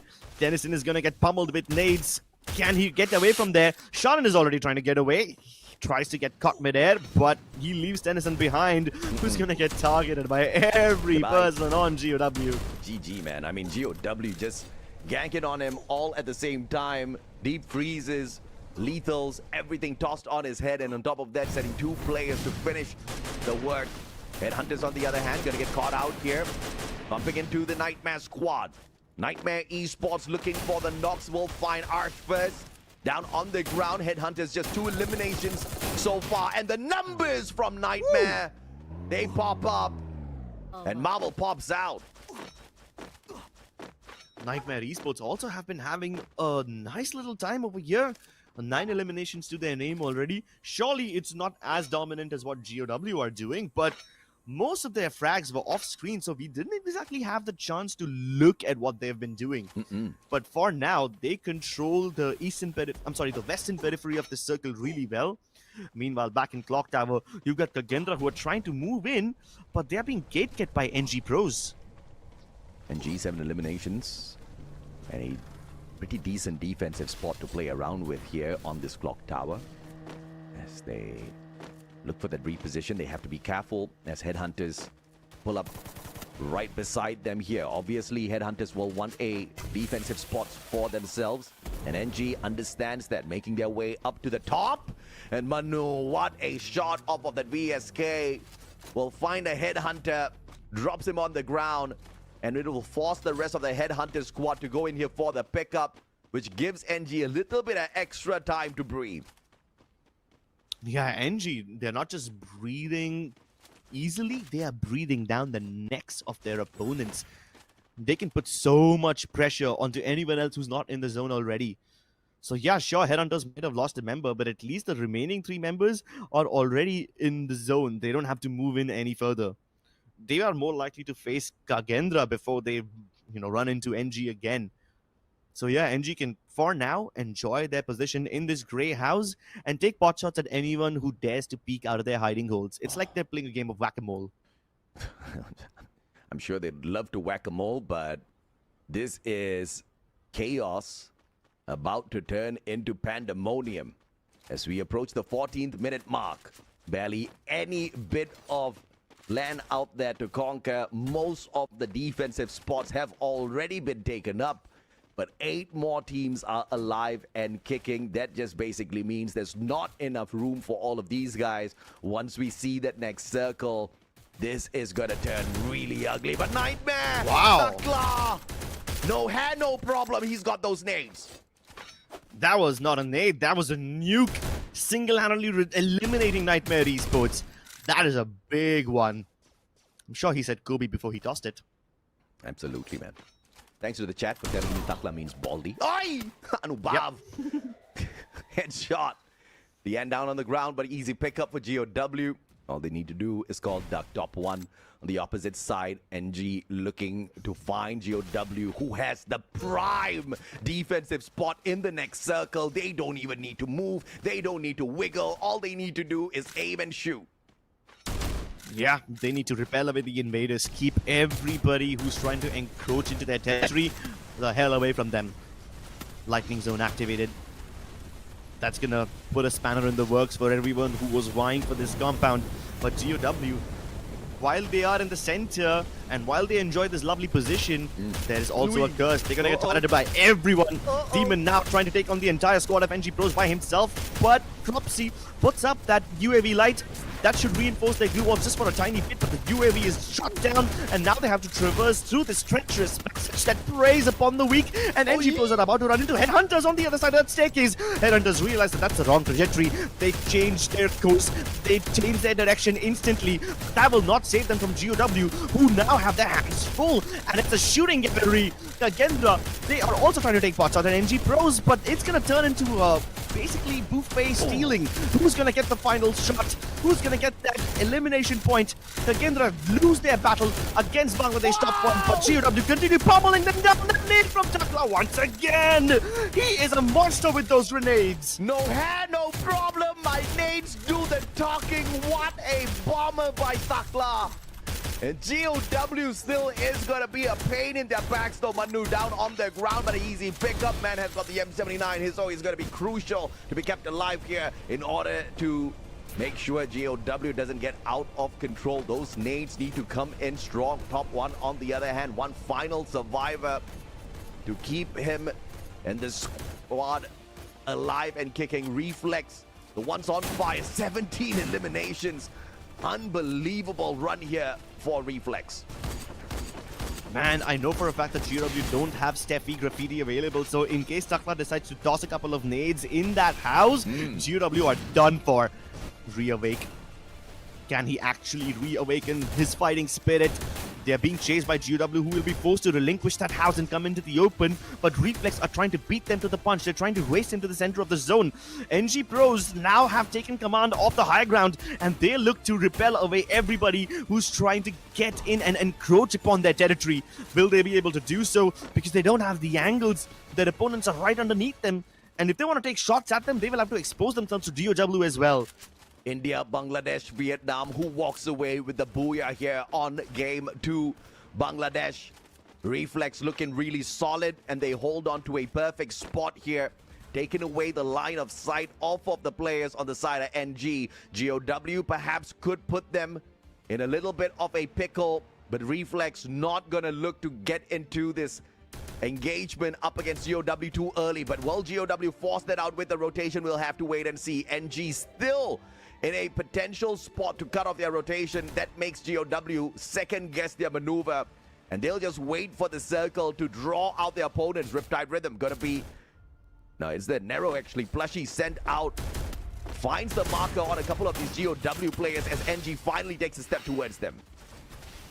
Reinforced glue walls to help them come close.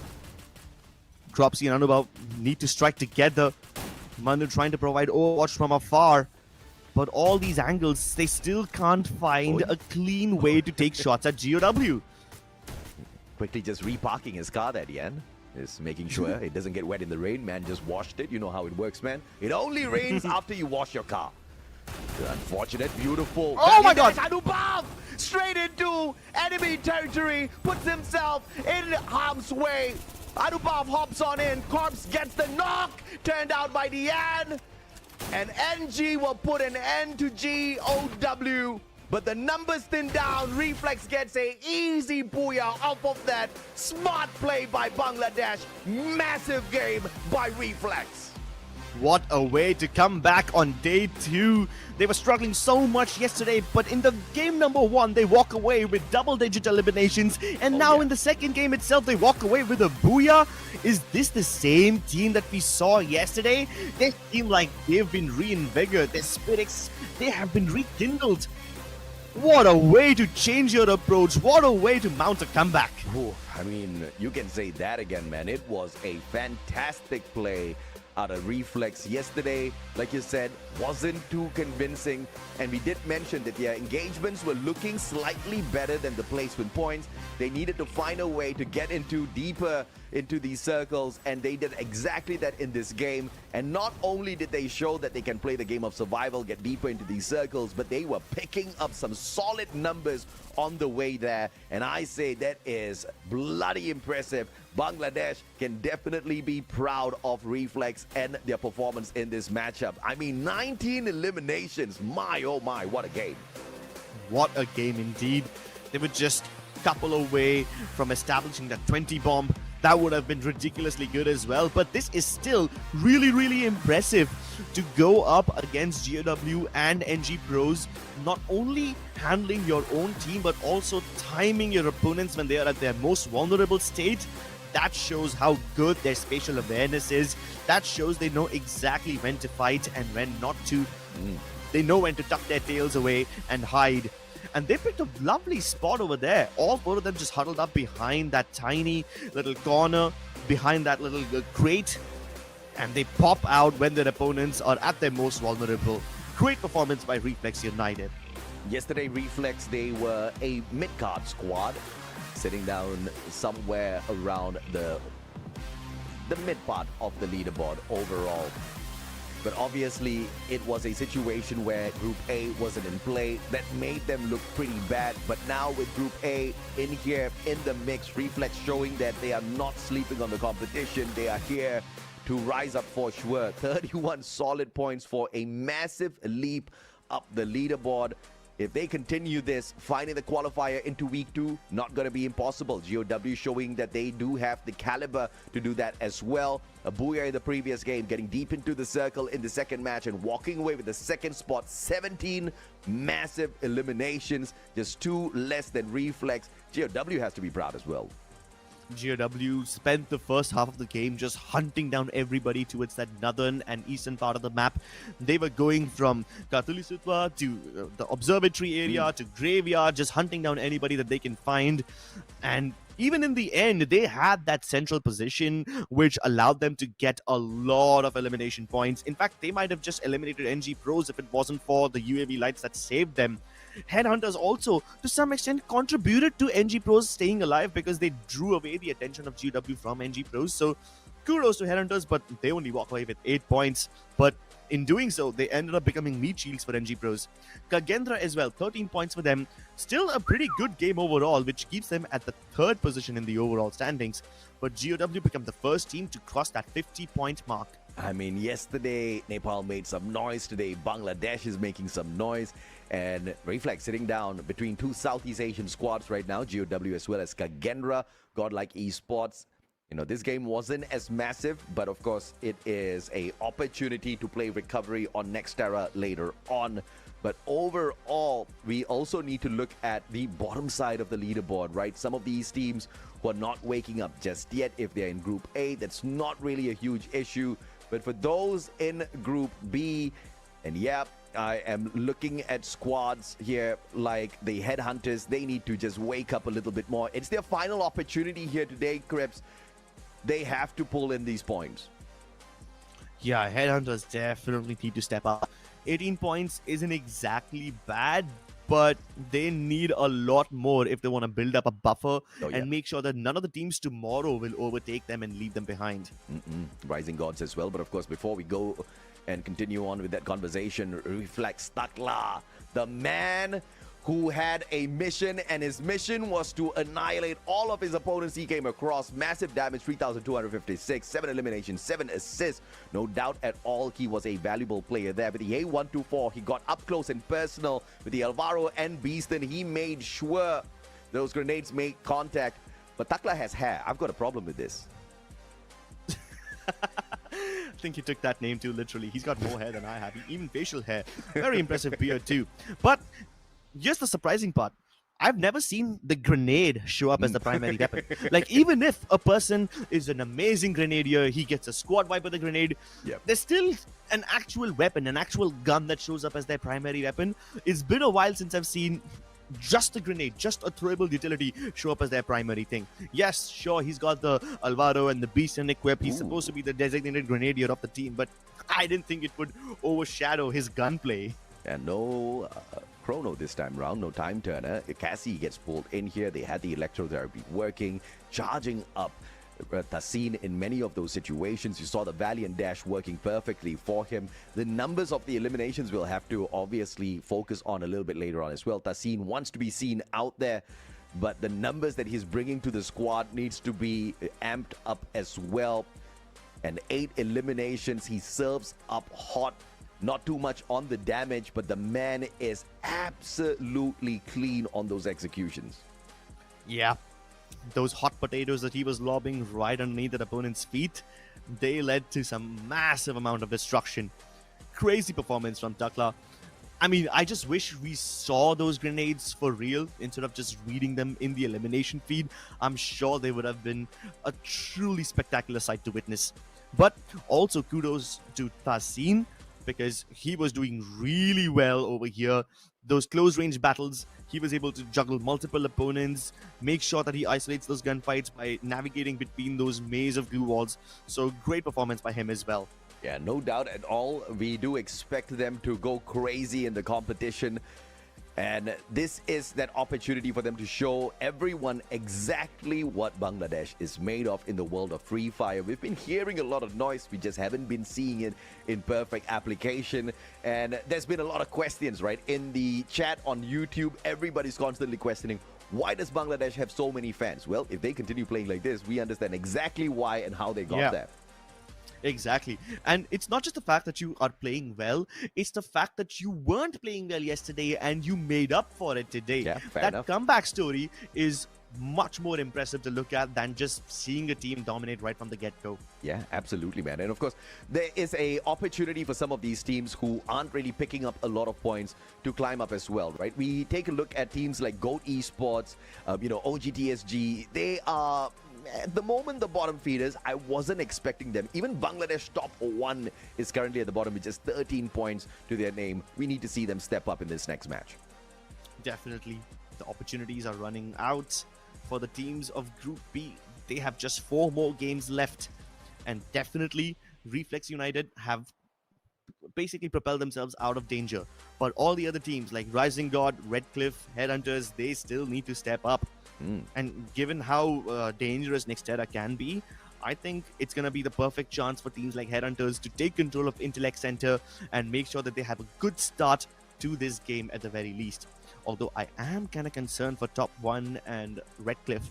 If they're all going to get into a 3-way clash on Zipway, oh boy. it's gonna be yet another game where they lose out on points. And it's going to be another game where Reflex says thank you very much for the extra points in the game early on as they set themselves ablaze. So this is a great opportunity for Reflex if the Zipway three-way battle happens up against Red Cliff as well as top 1.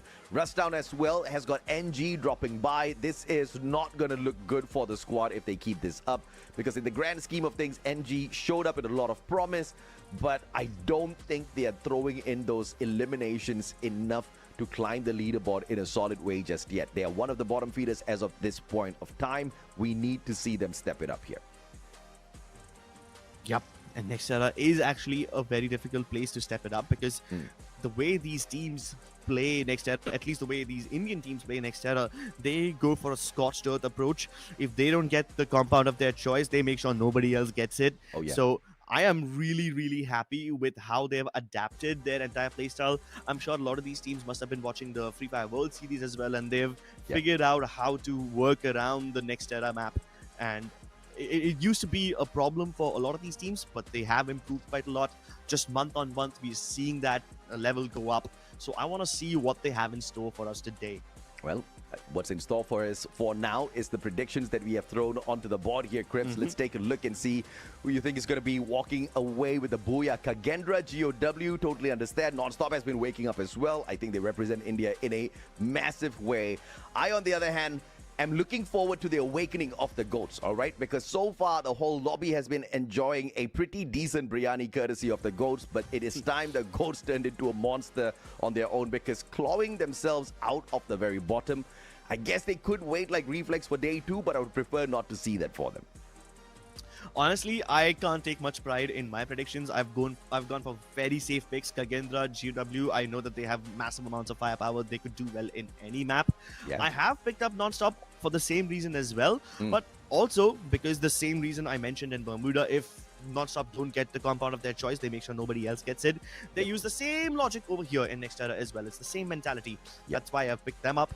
Although I'm not sure if any of these teams can get the booyah. I've just picked them up because honestly, I was scared to make a bolder prediction. I mean, that's absolutely fair enough, right? And I think your predictions were spot on, because it looks like the tenacity out of these squads are just... I'm confused as to how they can keep this up, right? GOW back-to-back, this is unreal. Like I said, hot and cold kind of squad. Today seems to be a super hot day. 2 matches back-to-back where they've done phenomenally well for themselves. KAGENDRA kind of slacked off in the second matchup. I do expect them to wake up as well. So I totally see exactly where the prediction is coming from. And KAGENDRA at the end of the day also is looking for that #1 spot finisher by the time we end the 6 matches of the day. At least they get to hold on to it for a while before, you know, the other squads like Avida wake up again. Oh yeah, I mean, we will be seeing Avida tomorrow as well, and these teams better get a good enough buffer today, because even if they're safe for now, they will be left behind in the dust tomorrow. So let's see whether or not they can build up that buffer. Ladies and gentlemen, we're about to reach halfway point of the day. We're about to go live with Game 3. Next Terra is gonna be up on your screen in just a couple of moments. Next Terra time. Game 3, which means it's the final match for Mustachio and Crips here on the caster's desk. It has been an absolute pleasure bringing you guys the broadcast of the day, ladies and gentlemen, boys and girls, at least the first 3 games. Lucifer and Azora will be joining you guys for the final 3 games of the day. They'll be lighting up the mics in a little bit, but for the time being, let's see exactly who lights up this battlefield with a couple of hot drops. You know we love a few of them, and top 1 is off to a fantastic start, saying hello to Headhunters at the Intellect Center. Headhunters thought they would be alone over here, but top 1, like we expected, are not going to go to its Zipway. They go to its Intellect Center instead, so that's going to be an interesting top clash. Meanwhile, we also have IQOO OG over here trying to go up against Nightmare Esports. Kid hopping in and out of the windows, hoping to juke his opponents, but Farhan, he spots him, leaves away at 1 HP. Kid can't get the finish on him. Oh my god, such a narrow margin. And now he's gonna pay for it, because Farhan managed to give enough space for his teammates to heal up once more. IQOO Kid gets the headshot. And Gopu not looking too OP in that engagement, and the kid will get traded right back out here by... Oh, actually, it's Kid is the one that gets the double on Farhan. The mini Uzi got whipped out. I thought it was Farhan that walked in there with the SMG, but the kid showing him that he is the adult in that conversation. Redcliffe backing away from NG at Zipway here, as this little early clash looks like it's not going to continue on for long. Redcliffe somewhat split up, and he doesn't know that Aztec has eyes on him, and he walks away with just a sliver of damage.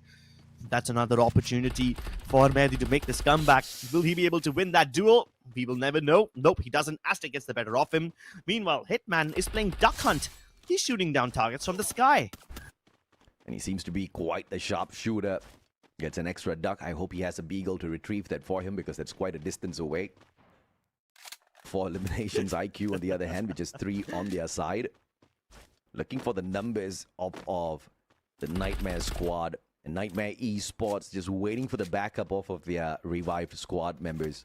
So Gopu OP and Hitman just going to be hanging back for a little bit here. Early silence. I'm kind of uncomfortable with this amount of silence. These guys were fighting tooth and nail just a second ago, but now they are waiting for an overextension, and that's the opportunity they were looking for. Jump from the back, not the front. That's the lesson there. Nightmare on the other hand will quickly back away. They've got a vending machine here to mess around with, so they're not too excited about walking away from this compound just yet. They're still well within the next safe zone. So they're going to be camping around this area for a little bit longer. Problem is, they've got company that is so irritating. They've been trying to get rid of them for a little while now. And Redcliffe go OP up against Mehdi. Just got the vector. Beautiful rush in there. Valiant dash. No glue walls to break down, except the hopes and dreams of Mehdi in this round. Leg. Oh no, he's trapped in there now. A single grenade could be his undoing, and it blows up right under his feet. No, he tries to dash away at the last second. Still not enough. Nightmare Esports, they know that somebody's going to make a play for the vending machine, and they do get Arjun. But Arjun did his job. He managed to get the res on one of his teammates before he finally bit the dust. Arjun doesn't have his current in there, so no doubt he is going to get knocked. Wait, I'm actually surprised you know about that movie. Well done. Arjun. No, bro. It's a legendary movie, bro. Damn. Oh, I'm impressed. I'm impressed. Jojo on the ground. Hoping for someone to save him. Tassin says, no way, brother. KAGENDRA up against Reflex this time round. KAGENDRA not looking so solid. Reflex looking to continue the run here for their nation. Can they get it done for Bangladesh? A massive day for them would mean a lot. As Keeper gets caught out, Tassin sees him, and he takes him right off the map. That's the end of Jojo and Keeper. Dead and Raz. They have plenty of time to run away, plenty of real estate, plenty of vending machines also available at their disposal. Raz gets the better of them. Two of them back up. But take a look at this. The moment Raz tries to plug in his teammates into the vending machine, Manu shoots him down. So, no, KAGENDRA aren't out of the hot water yet. Rising gods getting dropped like flies, Sujal. You saw flying Mehdi and top 1, showing them who's boss in that equation. Unfortunate. The revivals are going to be tough here for RG, but let's see if or not he's got enough coins to make some sort of miracle happen for himself in the squad. Yeah, but now we're going to reach this awkward mid-game segment where all these teams who have lost their members are going to go up trying to get control of vending machines. And top 1 KAGENDRA, these guys are fighting each other. Kiba, he does get one, but in the end, Shobo will be able to put him down and put him out of his misery. And that's exactly what I was talking about, right? Like this, teams like KAGENDRA, teams like IQOO, OGxTSG, all the teams who have lost a couple of their members will try to go for the vending machines. Even Rising Gods try to go for the same, but they can't plug in any of their teammates into vending machines. They have been eliminated. Yeah, I thought KAGENDRA was going to rub some mud in the face of top 1 there in that 1v2 Kiba.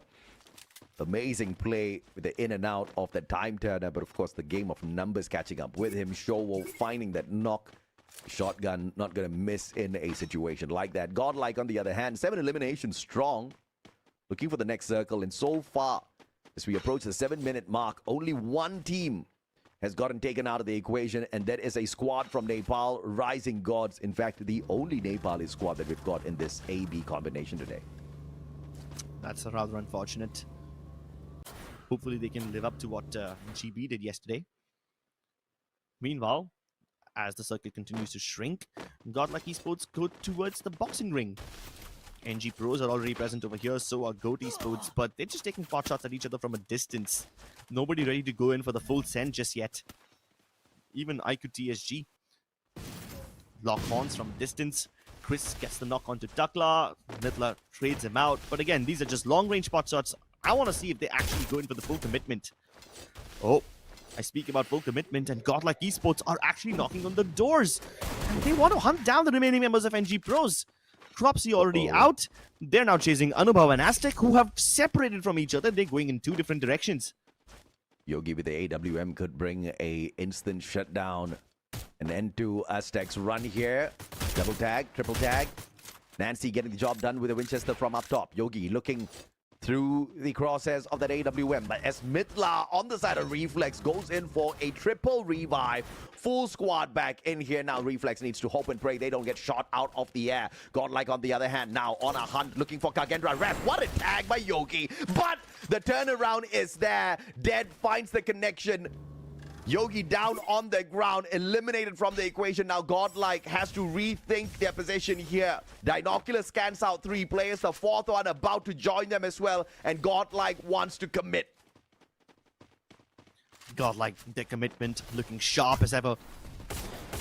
Very heavy-hearted about this one. They tried to get the better of Jojo. He's running away, and he turns around for one more knock before IQOO blows him up to smithereens. IQOO, great play, and down he goes. No nade plays for you guys anymore. GODLIKE, one more opportunity. Pickup is easy as Marco pulls Yogi back in here on that revive. So the run for GODLIKE will not end just yet. Big play coming on through with that revival, and Yogi will make sure the squad continues to survive as Marco just buys a little bit of extra time for them. Yogi will not get caught out, but KAGENDRA will smile for a little bit. My goodness, there was a time when GODLIKE Esports were the ones who were chasing down KAGENDRA, and KAGENDRA were on the back foot. But look at how they've turned this table. Not only do they win this 2v4 battle, but they also force GODLIKE to take a step back and reconsider their choices. Headhunters don't have the high ground here. Hunting for those heads from the lower ground. It's not going to be too impossible. Pranto, Alif, Mehdi, and Showo all from the side of top one. Just teasing them, trying to bait them out of their defensive spot. But Headhunter's just too smart to give that one up. Towards the far end, towards the top side of our map here, you see Redcliffe and a potential engagement with GOAT. As Pranto and Showo take that high ground. Alif joins them, Mehdi soon as well. And this high ground advantage could just make some miracle work here for top one. Let's see which one of these teams they decide to target first, because they've got targets in every direction. The GOW once again pummeling NG Pros down. They seem to be on a mission to exterminate every single member of NG Pros. And they know the general direction of Manu. Now the question is, can he get to a spot where he will be able to revive his teammates? Meanwhile, take a look at Nightmare Esports. They're jumping straight into the mouths of the KAGENDRA. Can they actually make this one work? Go deploys the glue wall just in the nick of time, but even the time turner won't save him. Dead invades that chrono shield, gets the better of him. Trade's not possible because Amin and Farhan are too far away. And Dead goes around the other side. He tries to get the better of Amin, but Kiba has been finished off. Amin, Farhan, they get a tiny moment to recompose themselves, get their health back up, but he escapes, takes off into the air. The gloo UAV keeping the players on the side of Nightmare alive long enough, barricading themselves, allowing those super mets to get the job done, and they turn the tables on KAGENDRA, forcing them to evacuate the compound. Nightmare really not messing around, and what could have been a nightmare of an engagement for them, they turned things around and caused a nightmare for KAGENDRA, who very stealthily got away from that engagement. Easy revival here for Hitman as he brings Goku back in.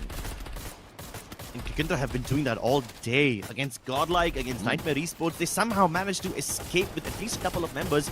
and they always have enough cash to revive the others. But for now, top 1, the team that took up this position quite a while ago, have so many targets to choose from. They can't even pick which one to shoot. They just shoot at everything that they see, everything that moves. Whether it's Godlike, whether it's NG, whether it's Headhunters, they don't care.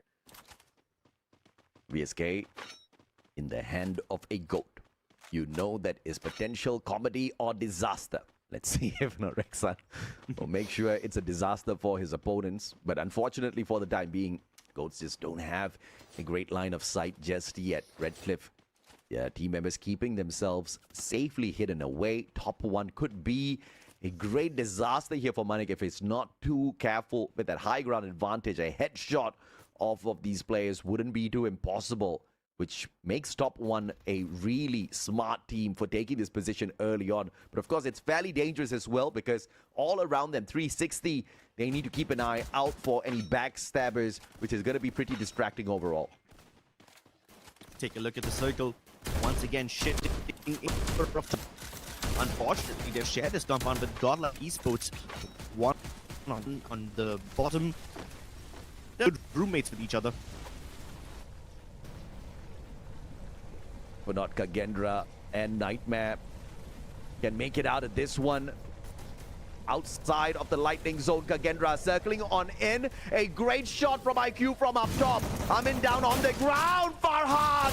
Oh, this is turning out to be a nightmare for the Nightmare squad. They did not anticipate this. IQOO with the initial engagement. KAGENDRA taking advantage of that instant bit of chaos. Raz hopping on in. M79 looking for the shot. Hitman gets hit down. Raz with the AWM up close and personal as Kiba gets dropped to the ground. Instantaneous pickup. KAGENDRA on their feet.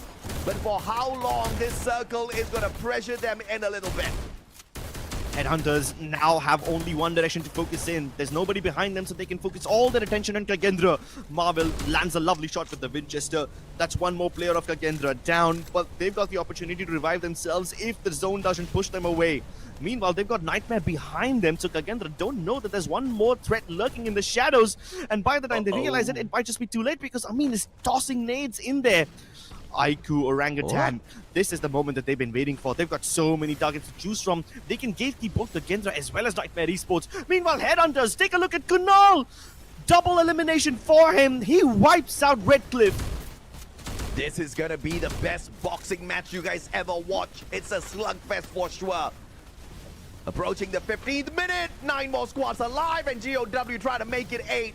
Top 1, shut down one after the other. GOW takes their spots. That in the back. That's the 360 danger we talked about. And GOW makes sure they show them exactly what sort of a risk they were running. And now they become the ghost that holds on to that high ground advantage. Oh, they are not just ghosts. These guys will be making sure that they become the demon incarnates for every other team. They wipe out top 1 from the top of that house, and now they can get angles on everybody. Death. He is just raining death and destruction onto Headhunters. Somehow, Harsh is able to keep his teammates alive. That nade could be their undoing, but nope. GOAT Esports get the better of them, and those points are stolen away from GOW. Yeah, GOAT-like gameplay there, sneaking away those points. GOAT clearly understand that they are struggling in the competition, so they thank GOW with a big smile on their faces. GOW, on the other hand, with his high ground advantage, still will be pressured as the circle moves away from their compound. They have to hop on off. This could just be an advantage for the other teams if they are in the right place at the right time up against GOW. IQOO Orangutan, they don't have to worry about GOW for the time being, but when the circle shifts, they will be forced to fight them. GOW are going for a 3-1 split. While 3 of them are on top of this house, one of them is already going to the bottom. And RIP, he's got so much done! He wipes out the entirety of GOAT Esports all on his own. Easy words for RIP. Rest in pieces, goats. And I like my biryani with small, tiny little pieces. RIP definitely made sure of that. Thank you very much for chopping them up, man. IQOO, NMR, Godlike, GOW, final circle, big plays. And Nightmare's run ends just like that as they get eliminated from the lobby. Godlike up against GOW. Can IQOO sneak this one away?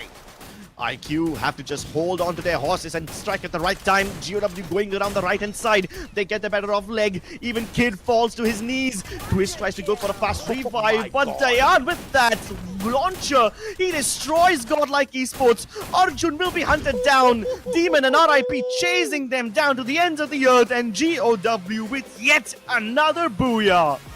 Yet another dominating booyah. 3 games in a row. GOW showing that they can play it just like Avida can in terms of the top 3 rate they claim for themselves. Massive stuff here. 100% rage bait tactic. They get up to the top, spraying down all of these bullets on these teams, hoping and praying they respond, putting themselves out of position, out in the open, and it was just easy shots from there on. And my goodness me, no amount of glue wall could have saved them from this sort of a disaster. GOW was crazy there. Yeah, man, GOW were just acting like turrets on top of that boxing ring roof.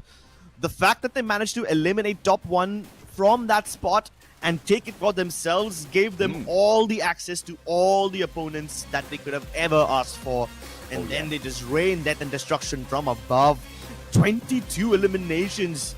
Maybe even a little more than that. And a booyah on top of that. That is not just dominance. They are sending a message over here. A message written in blood that nobody can ever erase from their memories. 3 games in, and GOW Esports have got 2 booyahs to their names already. My goodness me, 32 points just purely off of placements. Their engagements are absolutely fire. There's just no stopping these boys at this point of time. 24 massive eliminations, a solid 10 more than IQOO, OGxTSG, as well as Godlike Esports. How insane is that? A new tournament record over here, AJ. Yesterday we saw one of these teams rack up 35 points in a single game. Now GOW rack up 36. Oh, yeah. I wonder which one of these teams can break this record now.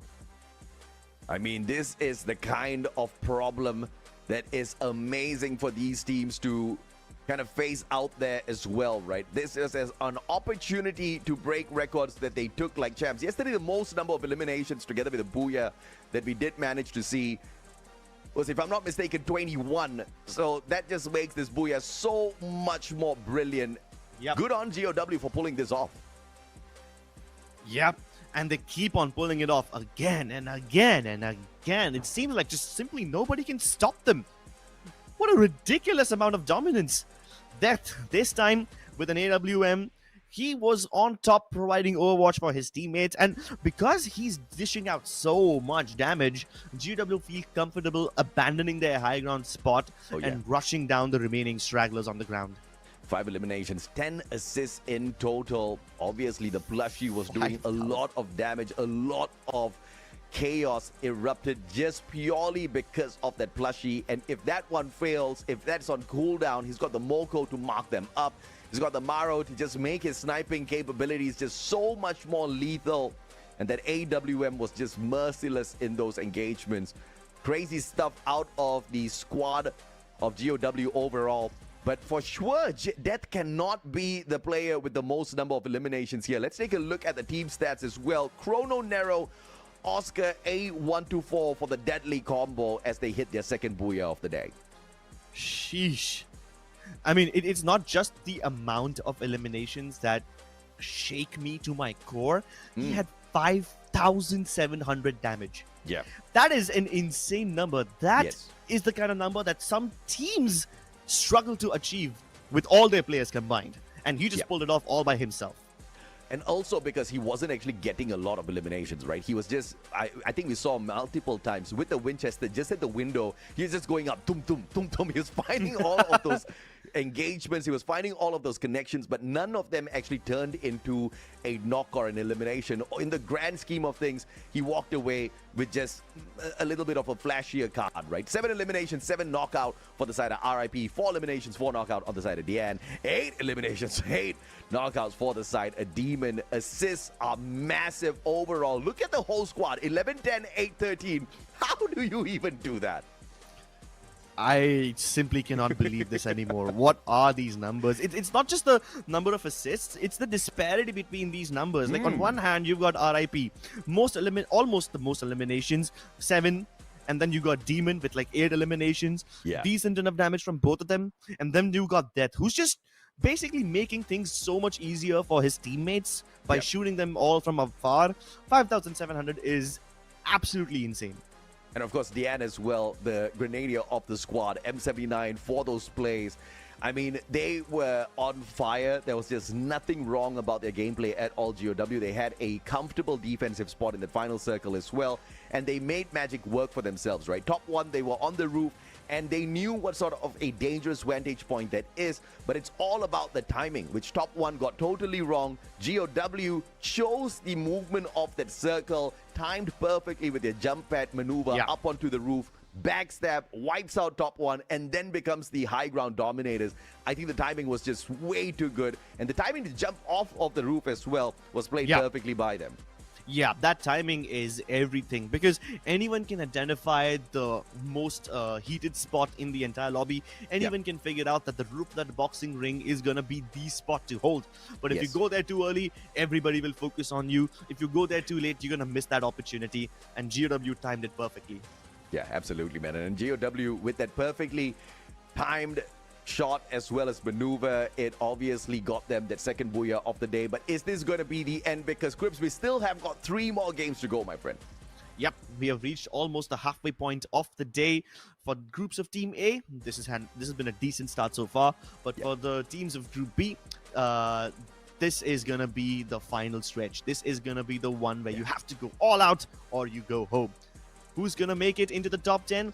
We will find out after a short break. Ladies and gentlemen, do not go anywhere. We will be back with more high-octane Free Fire action.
It's going to be me, Alzora Aiden, alongside Lucifer to walk you through these final 3 maps. It has been intense. All this time, we just saw one name, Lucy, and that has to be God of Wolves. So they have been performing super good, and they're just dominating the entire scene. I mean, what's going on there? The team from Vietnam, they're going all in, and it is unbelievable to see this. Now, going back to day one, right? If you want to backtrack, Avida was, yes, doing all their shenanigans and finding booyahs. But along with them, there were other teams from other regions to show up. But today, it has been just one name, and that is GOW. And it looks unstoppable. While we do have other teams who are trying to close that gap, but in the last 3 games, it has been GOW all the way. Hopefully, we have seen certain glimpses from NG Pros. We've seen from GODLIKE. We saw a very nice strategic game coming in from REFLEX. I think it's going to be a lot more in the last 3 at least. It's just a teeny tiny bit of it, right, Lucifer? That's the only problem that I am facing all this time. So many teams, and yet they're not able to dominate as frequently as GOW. They're just constantly going ham. They're at least reaching towards the top 3 and then eventually getting that booyah. In those 3 maps, we could see 2 already on their name. The others, Reflex, well, they're also performing. They're having a ball. They're absolutely nailing it from the way they have already picked their slack from the previous day. That's absolutely adorable. And now moving forward, they need to be even more ferocious in order to get those points, as things are going to get even more heated for Group B specifically. As Group A, they've just set foot, like Grips already mentioned. Group A is just their start. Group B, it's going to be their end. And this is the home stretch, baby. This is your opportunity to go ahead and bag it all.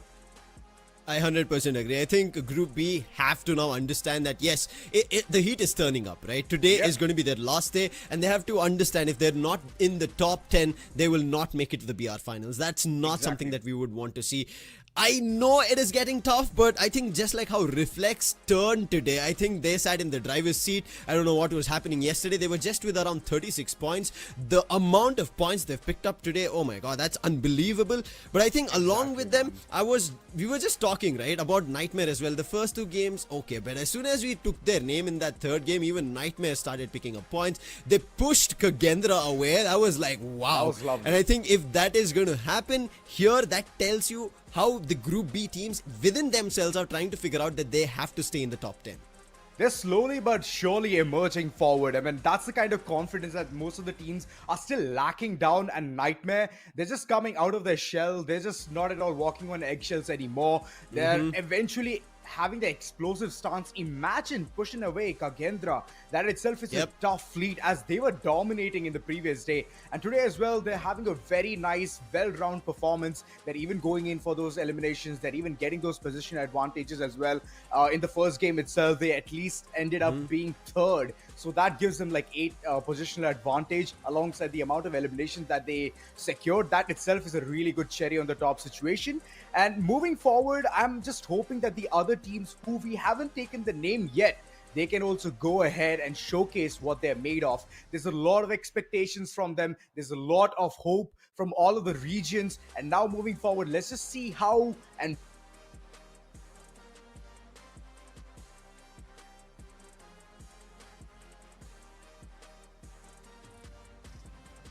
been having a good day, and it is also their last day today, as we're going to be ending on this fine Saturday. And if they're unable to start picking up points, it looks a little dicey for me. But on the other end, Reflex, who have looked very confident, but one team that they're going very close to is GOW. I think that's what they have to stay away from. On the other end, if you look at Bayfront, Rising Gods as well, not great time that they've been having. They're also in Group B, something to be worried about. Bangladesh top 1. Now they have another day, that is going to be Sunday, to figure things out. But not the best in terms of performance. They've been picking up points. NG Pros and Headhunters in Shrines. Now Headhunters, they're also a team who we saw completely picking up points on day 1. Today, it's been decent. I wouldn't say something amazing, but if they're going against NG Pros who are looking forward to a booyah, Headhunters have to do a lot. A lot. They have to pick up their slack. 6 teams, they're still in the red zone. They have to perform. These are those 3 maps that they can actually do something more of a damage. Kalahari, and later on it's Solar and Alpine. Both of them are going to be a different story altogether. And I can't digest this fact that Mammoth is one of the regions which is completely open. No way. Yeah. It's going to be interesting when we head over to it, because as we talk about this preferred drop spots, right? It's just an idea to figure out, hey, this could be a drop clash that could happen. Maybe teams start picking out the Bolt Maker and make a complete red lightning zone coming through. But there's a couple of things that we kind of have to now break down after what we witnessed on NextEra as we are heading towards Kalahari. Is the Group A teams. Now, in the overall standings as well, we saw NG Pros, who were one of the teams from India that everybody's looking forward to picking up a booyah. They should have had an opportunity. Even GODLIKE should have had an opportunity, but that was not the case as we started Auzora. But hopefully, it turns around. One more team that did kind of, I would say, come into the top in at least the last game has to be IQOO OGxTSG, right? Because we were looking forward to their first two games. They were getting eliminated right, left and center, but now in this, at least they made it to the top two, which gives me hope that they are getting up for maybe better points, because now they also need to jump, because NG Pros and OGxTSG are sharing and neighbors in the points table. So that's a really good opportunity for IQOO OGxTSG, like you rightly mentioned, Lucifer. Not only that, if this is going to be the situation for most of the teams, I believe that if they keep the pace at it, then they will always keep getting the better of the overall situation. And now moving forward towards what kind of predictions I have gone ahead and given, let's just straight up head towards that as well. I can see those two confident names coming from both the ends, KAGENDRA and GOW. We know they have been doing super good, but in the mix, you have NG Pros, I have GODLIKE, and this is Kalahari. So GODLIKE, I'm vouching for you guys to be in the top 3.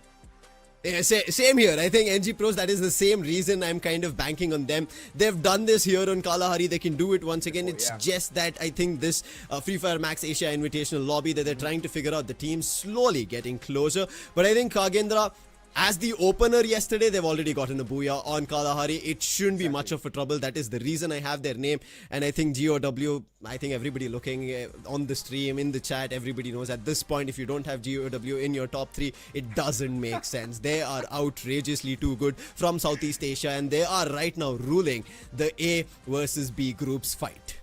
Absolutely, man. Nail-biter performance. And the way they're using every single thing in the arsenal, whether it be melters, nades, grenadiers, every single thing is working on point for them. And I hope that they have this Godspeed till the very end, as they're just dominating. If someone else wants to go ahead and obliterate them, might as well do it right about now and carry forward with the momentum. And post this, AJ did mention about the curls being activated once you get the booyah, but that's not at all being seen on them.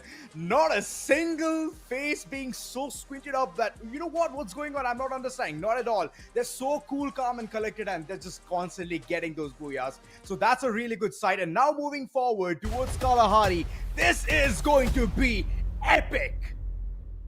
It has to be for Group B especially.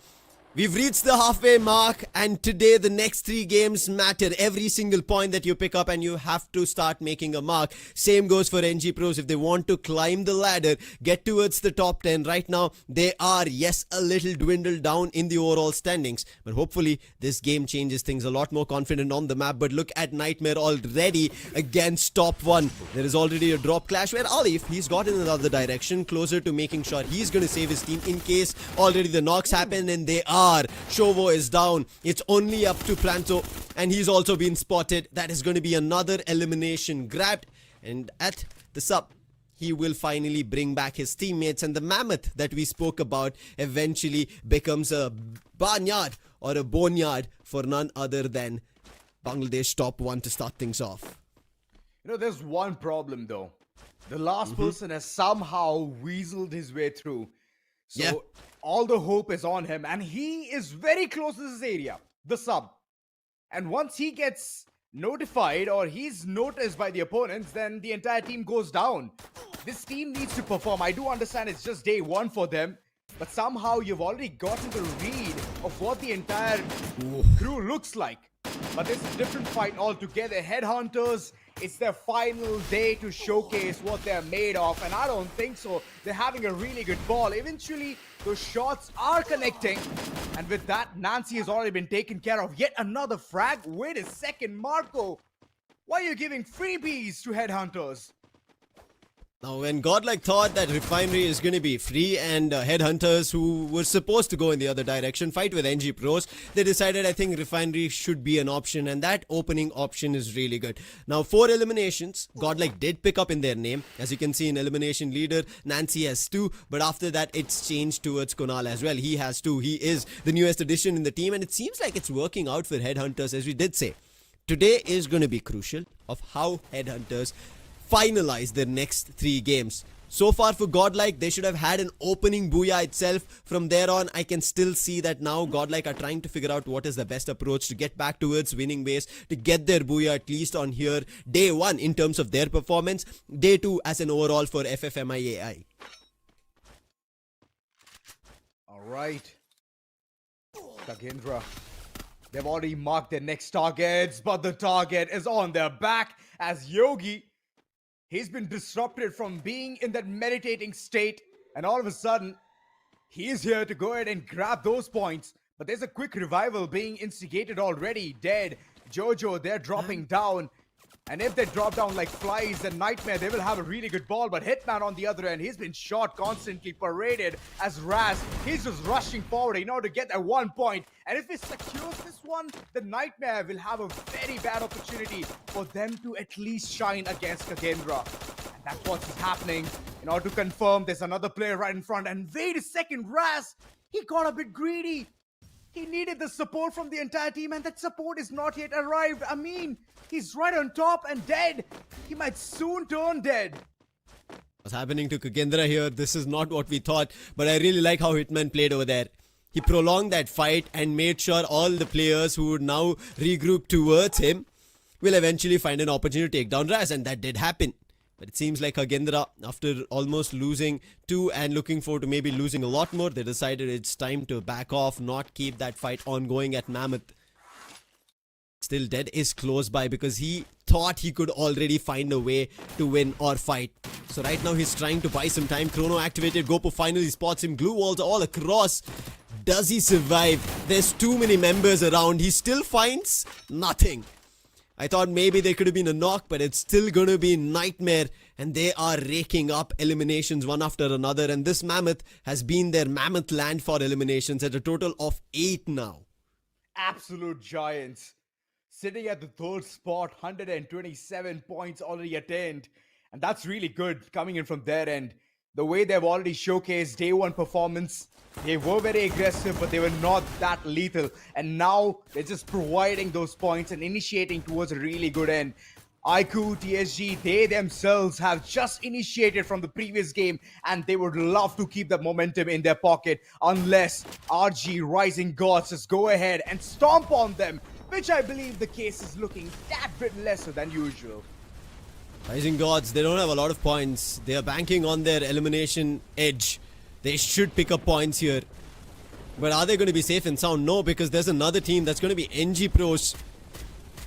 Rising Gods have already lost 1 player, Deepu bot. They've gotten 4 eliminations in total. They knocked Chris, should get the confirmation, and Megs, yes, confirms it. On the other end, the teammates instantly get revived because of their teammate who had already moved in the other direction. And now leaving Rising Gods stuck in this fight. Thankfully. Yes. How on earth? Okay. Buram just helping them out, and now goes another player down. Rising Gods. They're not at all gonna rise if this is the case, as 1 by 1 they've been picked off clean like a carcass in a desert. And NG Pros, they themselves are raking those points up. I can see Redcliffe in the distance, and Manu, who is just taking all of those shots. HP way too low, and Redcliffe yet again they're forced to run away. But wait a second, they're bringing in those cavalries, and this is going to help them out, at least getting in 1 point as Aztec. I think Aztec thought it's only 1 individual player, decided to chase him, but a surprise similar to what happened between KAGENDRA and Nightmare. GOW, Demon, and the Demon Slayers of the lobby, as of now I could call them. They've been so phenomenal, but he spots more members. Decides to stop midway of that zipway, but he's not safe and sound out in the open. All the players of Nightmare can see him clear as day. Yeah. Instantly backs off towards the container, has given the call to his teammates. But I think his teammates are telling him to come back, not provide or prolong this fight. But Armin is taking An approach, but what a shot coming in from Demon on the Winchester. He's going to look forward to another as a rush does happen. Now Nightmare have closed the gap, but can they close this fight as well against Demon? He's found 2 eliminations, would want more now. Farhan and Gopo, I think they've decided finally to back off as Rip. He's here and he's looking forward to putting them all in the land. You mess with the devil, you get the horns. GOW, they were not at all looking that confident, and the way Death was just taking pot shots, it just looked like he just is not interested in taking this fight. But the moment Nightmare just took it on them to charge, full-fledged, send it, is when he actually started hitting his shots from the Winchester. So that's really good coming from GOW. And focusing all the eyes onto Godlike, having 11 eliminations in their pocket. Redcliffe, this is one of the fights that you need to back off from. Do not pick this fight unless you're very confident. Trying their best, but Godlike have all information. They spot them. Fahim, it's a knock. Shifi, can he protect? I'm not too sure that's going to happen. Glue wall, yes for now. But if they want, Godlike could make a jump and they're already doing it. This is what I was worried about. And you can see Marco. He's the one with the grapple as fast as possible. Asifi, he gets taken down. Fahim was revived, but I don't think he's going to survive. Does patch himself up, but is it going to be enough to survive or take a fight head on against Marco? M590 and a rush coming through. Instant knock. And Godlike push the elimination counter to 14. And Yogi becomes the elimination leader at 5. The envelope is not shutting right about now, Lucifer. It's just opening up wide and wide, and the way they're just getting the control of the entire map as well. That's a beautiful thing to watch upon as well. So far, I feel, yet again, this is the competition which is going on in my head. Godlike against GOW. I would love to see that again. Yes. The replica from game number 1 has to come through again. So let's see how well that's going to perform or how well that will pan out to be. But I can see those fights being taken, the skirmishes right outside the circle, and Yogi, he would love to just bounce out of that situation. It's very dicey, as is even Redcliffe member right behind him. I don't know what Redcliffe will be able to do, but Ashik, the last man standing, for him to make a move ahead of Shrines, he has to somehow find a loophole out of IQOO OGxTSG. But I don't know if that's going to be possible because they're grouping up. Binoculars used. Redcliffe, Ashik, I think that should be by him itself because he's the closest and he gets information of all the players. But in the meantime, on the other end, at the edge of the circle, it's NG Pros who have only managed to get 6 eliminations. They were fighting against Rising Gods, and again now they're on another fight. Meg's already down. He was one who they got an elimination against. Can they find a full team wipe this time? They're right below on the rooftops. 2 knocks already done. Manu trying to get closer, confirm the eliminations as well. Rising Gods down to the last 2, Raftar and Deepu Bot. Oh, he spotted him. He has spotted him, Raftar. He needs to catch up the pace, cut some slack, and at least get a knock or 2. He's instantly going in. Wait a second. This is not a really good decision of bringing that one fallen comrade back into the picture. Anubhav showcasing all that he has. But wait a second. He himself has bitten down, obliterated. This fight is still going on. And Manu, Aztec, these are the 2 players. They need to go ahead and shut this entire situation, or it's going to be a really big demise for them. Could become a big problem. NG Pros, they have to start getting points. They put one down. It's all up to Megs now to survive for Rising Gods. Again from Group B, so the intensity of this fight is a lot more. The heat on him is a lot more. He's understanding, trying to figure out if he can survive, because right as now, we still have 11 teams surviving. He needs the placement points as well, and that is the reason they're trying their best. Confirmation for Aztec on Raftar. Megs somehow running at the edges of the zone, but I don't think can be able to push as far as they want. It seems like NG Pros, they let it go. They're fine with him going in the other direction. I feel this is because of the numbers. They just saw what happened to Anubhav and they do not want that happening to individual isolated fights because they did it on their own.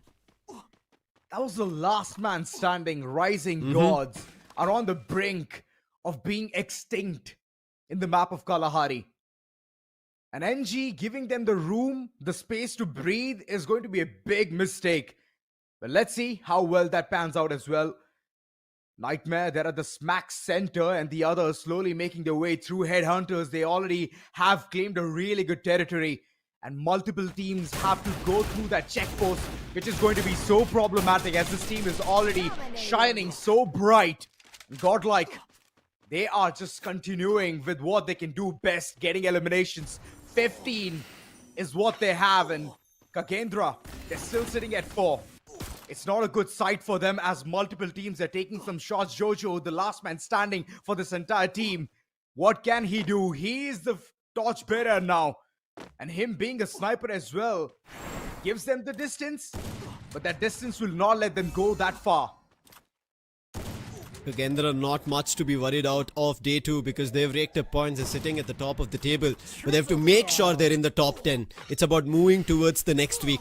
The last man standing, Jojo, looking forward to taking down IQOO OGxTSG, and it eventually happens because as they were taking the launch pad, they meet the Death Lords of the lobby, that is GOW. KAGENDRA. Healings is one of the places where people need to focus if they're outside the circle, and that's where KAGENDRA's Jojo could not do much. Continuous eliminations left, back, and center, and REFLEX. This team has been doing so well, but unfortunately, it's the team who's having the height advantage. GOW who's gonna reign supreme and get those eliminations. In a blink of an eye, they have 13. I saw them. Last they had was 4. They're taking control of their sub. They want to keep it on going. They're against Headhunters, and Headhunters have already lost the player. They're rushing towards them, not giving them any gap. Kunal in the forefront, taking down Demon. And Deon, he wants to help his teammate out. RIP right behind close, and he does it! He puts them all down in the blink of an eye. Headhunters, even though they were the ones to start, put Demon down. They're the first to go out. The Bolt Maker has an entire ground surrounded. The entire area lit up with just lightning bolts. And GOW are ready to keep pushing this forward. Total of 18 eliminations. REFLEX of Reawake has been spotted. Chase coming in from death, and I don't know if there's a possibility to deny this death from happening. Oh my goodness. Constant annihilations. And right now having the control as well. GOW, they have made no mistakes in taking all of those one bit of fights. And this is amazing to watch. Right now, sitting at the tippy top, NG as well. They have a man count disadvantage, but that doesn't matter. They need to somehow push things forward and at least get the maximum out of this as they are in those top 4 teams. GOAT, they themselves have proven a lot in this map specifically. Previously, they could not do much. Finally, just opening up is going to give them a really good advantage. Ballmaker used again. NG Pros, they'd spotted a team. They were ready to take them down. They wanted GOAT out. But on the other end, look at what GOW are doing. As soon as we look at the elimination feed, it's just GOW. And within the blink of an eye, they put Nightmare down. We are down to the last 3 teams. NG Pros, they know they cannot move up the rock because if they do, they're going to be spotted by GOW. So their best bet and the fight should be against GOAT. But GOAT are also in trouble. And look at GOW. They're ready to completely take this team down. And now they're getting cornered, sandwiched. GOAT have nowhere to run. They are getting pushed out. But NG Pros, they have to be smart, and Cropsy is on the right end. Jayan spots that. Anubhav goes down. Aztec, can he do something of a miracle here? GOW, 3 players surviving down to the last 2 from NG Pros, and both of them fall. And it is going to be GOW Esports again with a booyah. They look unstoppable. This is their 3rd booyah of the day.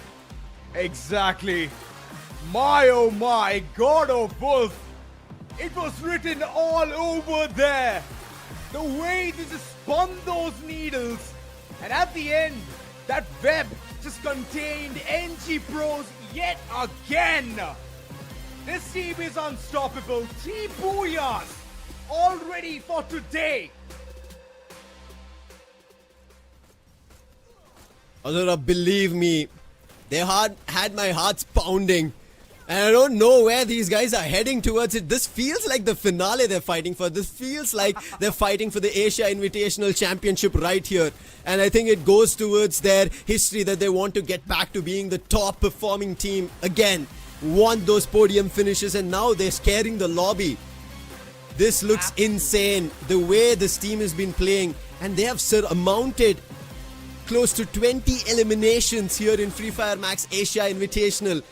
And imagine this is just them starting out. This is their first day in the run of this competition, and they're doing this already. That's called doing some really good homework.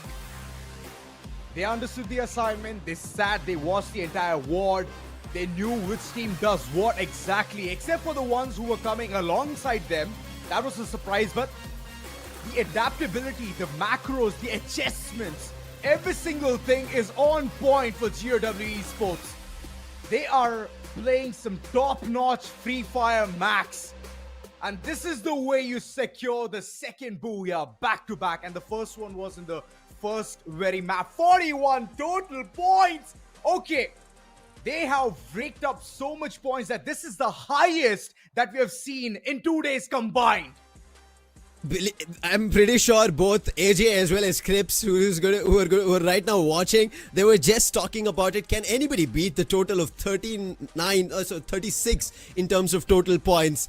And GOW themselves do better. That's what they did in the previous game, and now they rake up towards 41 total, and 29 are eliminations. They already had 18, and that's why I said they pushed up towards 20 plus eliminations. And look at this, 29 out of a single game, and that too on Kalahari. And what a performance coming in from their end. And the closest team is sitting at a difference of around 19 points. That's Nightmare Esports at a total of 22. Then comes in GODLIKE, who are at a total of 19, sharing with NG. The Rising Gods at 12 with Headhunters. GOAT at 10. KAGENDRA at only 7. IQOO OGxTSG at 6 with REFLEX sharing the same number of points. Redcliffe with just 1, and Bangladesh top 1. Unfortunate, very early elimination, and they have nothing to answer for. And this was Kalahari. Kalahari, my oh my. Who would have wondered that GOW is just gonna go ahead straight up, get all of those points. In terms of eliminations, placement is still fine, 12. It looks very sweet, you know. And that's one of the things even Bangladesh top 1 is thinking about. But unfortunately, yeah. Imagine, now placement points is steadfast, it's written on stone, it cannot change. But if that was also to be changed, this booyah would have been a spectacular one. They would have pushed it towards a half century. But let's take a look at their MVP. Who is it going to be? And it is going to be RIP. And he did put them into rest. 10 eliminations, damage of over 4,000, and 14 assists. Give this man a break. RIP. I would say this to the opponents rather. M590 in hand. This guy was a whole package, being a rusher alongside the chrono. Okay. I just get a load of this guy. There's nothing much. He has Joseph, Olivia, and Thiva as well. You saw when there was a fight with the Demon, right? And he was about to be knocked down instantly. RIP just jumped down and he put Nightmare out of the game. And instantly, what did Nightmare do? They decided to back off. Let's go take a look at his teammates as well. There you end up seeing Demon with Oscar and his teammate Death with Nero. Dion with A124, Thrill coming through into play. What a team this is. Unbelievable stuff coming in from there. And Indian as the Grenadier, Alvaro, Beaston, all of it. Having Moko as well. All of that information. So nobody can run away or even hide from the likes of GOW. Even if they have a target in their back for the next following map, which is Solara, I don't mind. The way they just take a fight against a full man squad team, that was insane. Death was just constantly taking a couple of pot shots, and the way Nightmare just charged towards, I just cannot forget that. And if this is the case, man, it's going to be so much fun to see them in the upcoming 2 maps as well. So, other teams, buckle up. This is the kind of competition that you're going to go through. And the only competition that I can see, or only team who can go ahead and give them a really good competition, is Avida x KDC. That's the only team that is coming in my mind. Yeah, I mean, to what has been replicated yesterday is what we have to kind of see if that can be done from any of the teams, right? So that's the reason you go towards Avida. Before we jump towards that, let's talk about the team stats as well. 9 eliminations, 3, 7, and 10. Where do you even see this as a whole? We end up seeing, yes, one of the MVPs having somewhere around 5 or 4, 6 at the highest in terms of eliminations. Here, everybody looks to be an MVP. You can't count anybody out. In terms of damage, everybody's close to 4,000. But now let's jump into the today's standing. That is the fight between Group A and B, and look at where Group A and B's GOW is at. They're sitting at a total of 132. And this is just 4 games done. What is this? Is this some kind of a speed run? Is it like Avida XKDC did this much, I'm going to do it better and at a much more faster pace, alongside getting the tippy top position as well? This is insane. This was Avida after 6 games yesterday. That's my whole point, Lucifer. It's like a speed run that I would love to see again and again. And GOW, my god, they have shut the entire competition and they have just made it like a move point. It doesn't matter from where you come, which direction you're heading from. If you are going to cross paths with GOW Esports, then you're bound to be taken down. And that's the kind of statement I love seeing coming in from their end. Now that GOW have done it, but again, you have to kind of start talking about Nightmare as well. You saw such a phenomenal game coming in from there, and we were talking about that as well, right? Where Nightmare have been picking up decent points, but now that they're understanding because of the position they're in, that is Group B, their matches are going to end today. They have to be a lot more, I would say, predicting of what their next game is going to be in terms of how many points they're going to be getting, a lot more decisive. They cannot let it be out in the open. Go with the flow is not the decision that they can take, and they're rightfully doing so. However, for the other teams, I'm a lot more worried about. Rising Gods had an opportunity. They picked the fight against IQOO OGxTSG. That was looking like they could have converted on points, but unfortunate. NG Pros, they are in that mix of things. Even NG Pros, again, in between GOAT. But again, for GOAT Esports, they have another opportunity. It's their first day. They'll have action tomorrow again to play for, so they're trying to understand. But NG Pros, in the position that they are in, a couple of fights that they took were not that great, Auzora, to be honest, because that fight with the last player of Rising Gods should have been clean. However, Anubhav went ahead, he got eliminated, and eventually even in this last fight, right, I think Anubhav was the first player to fall down, and eventually Cropsy and the other is trying to figure out where do they stand a chance against GOW. But let's wait and watch. There's still 2 more games.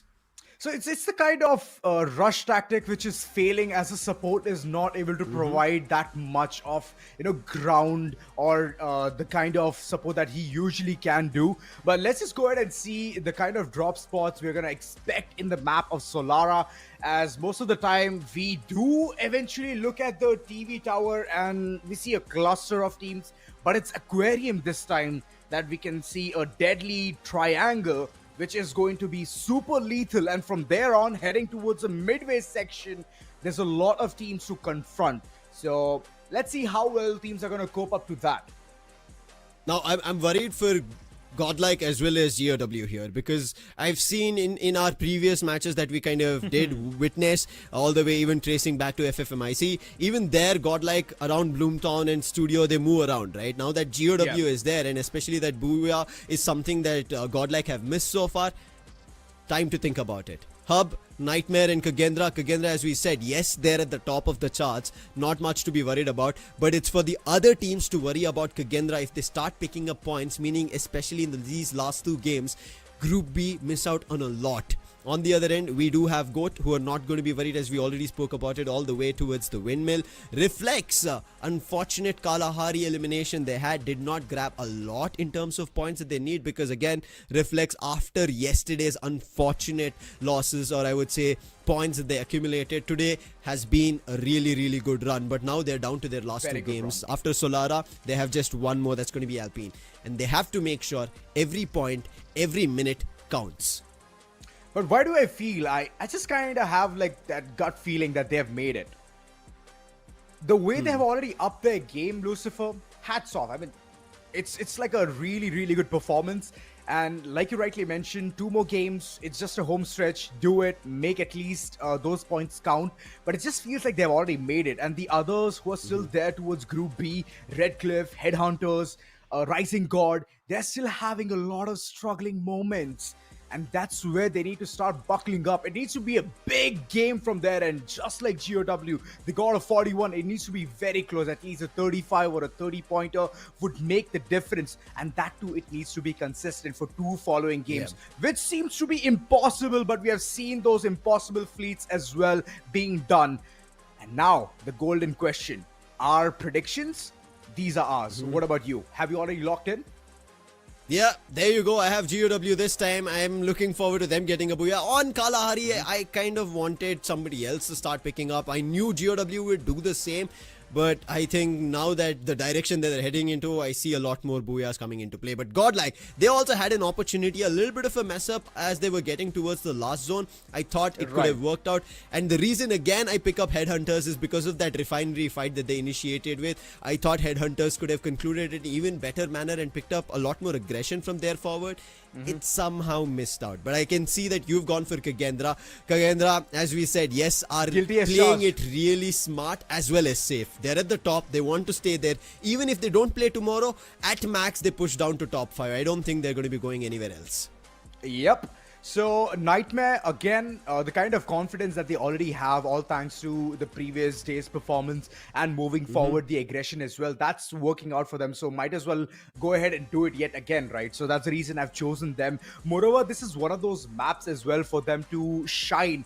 I usually see NG Pros as well performing very well in this one, but the reason why I did not choose them is because they just need those entire engines to be heated up. So they're just trying to test the waters of the entire group, and once they are done doing that, I believe that's going to be a different story altogether for the next following day. Not for today, though. So let's just see how well these teams are going to perform. This is the last second game, and possibly most of the players from the likes of Group B, they need to flourish. They need to shine. This is now or never for them, and Solara is absolutely an amazing map. It showcases how versatile you can be. It showcases how well you can go ahead and step up your aggression game. And that's where I would love to bank upon all of these teams. Let's jump in. It's time for Solara. Game number 5 of the day. And Group B, they are picking up points, but all of them need to. Some of them lagging behind and some of them trying to run away towards the top of the charts. And we see the flight take off, and we are again looking at NG Pros as they dive. They're so close to Headhunters. Even Bangladesh, top 1, who are close to Rising Gods. And Rising Gods, they need every bit of points they can get. Redcliffe and IQOO OGxTSG, there could be a clash over there as well. And it seems like it's already started at Delta Isle. Oh, yeah. I love the kind of aggression that we can already see, but wait a second, this time it is going to be BD top 1 getting the first following frag, but the instant response looks even more sublime. Rising Gods, they're trying to go for a tit-for-tat approach, and so far they're not looking confident, but the second or the third knock is going to make a Leaf just run away from that following skirmish, and this is big. BD top 1, if they have to stay inside the game, that the last person needs to survive. My oh my, Rising Gods. I like the approach this time around. And well, Solara did come in late, but this might give them the edge that they need. Let's see if they do get the edge they need. They've not got a lot to start things off, and same goes for Redcliffe.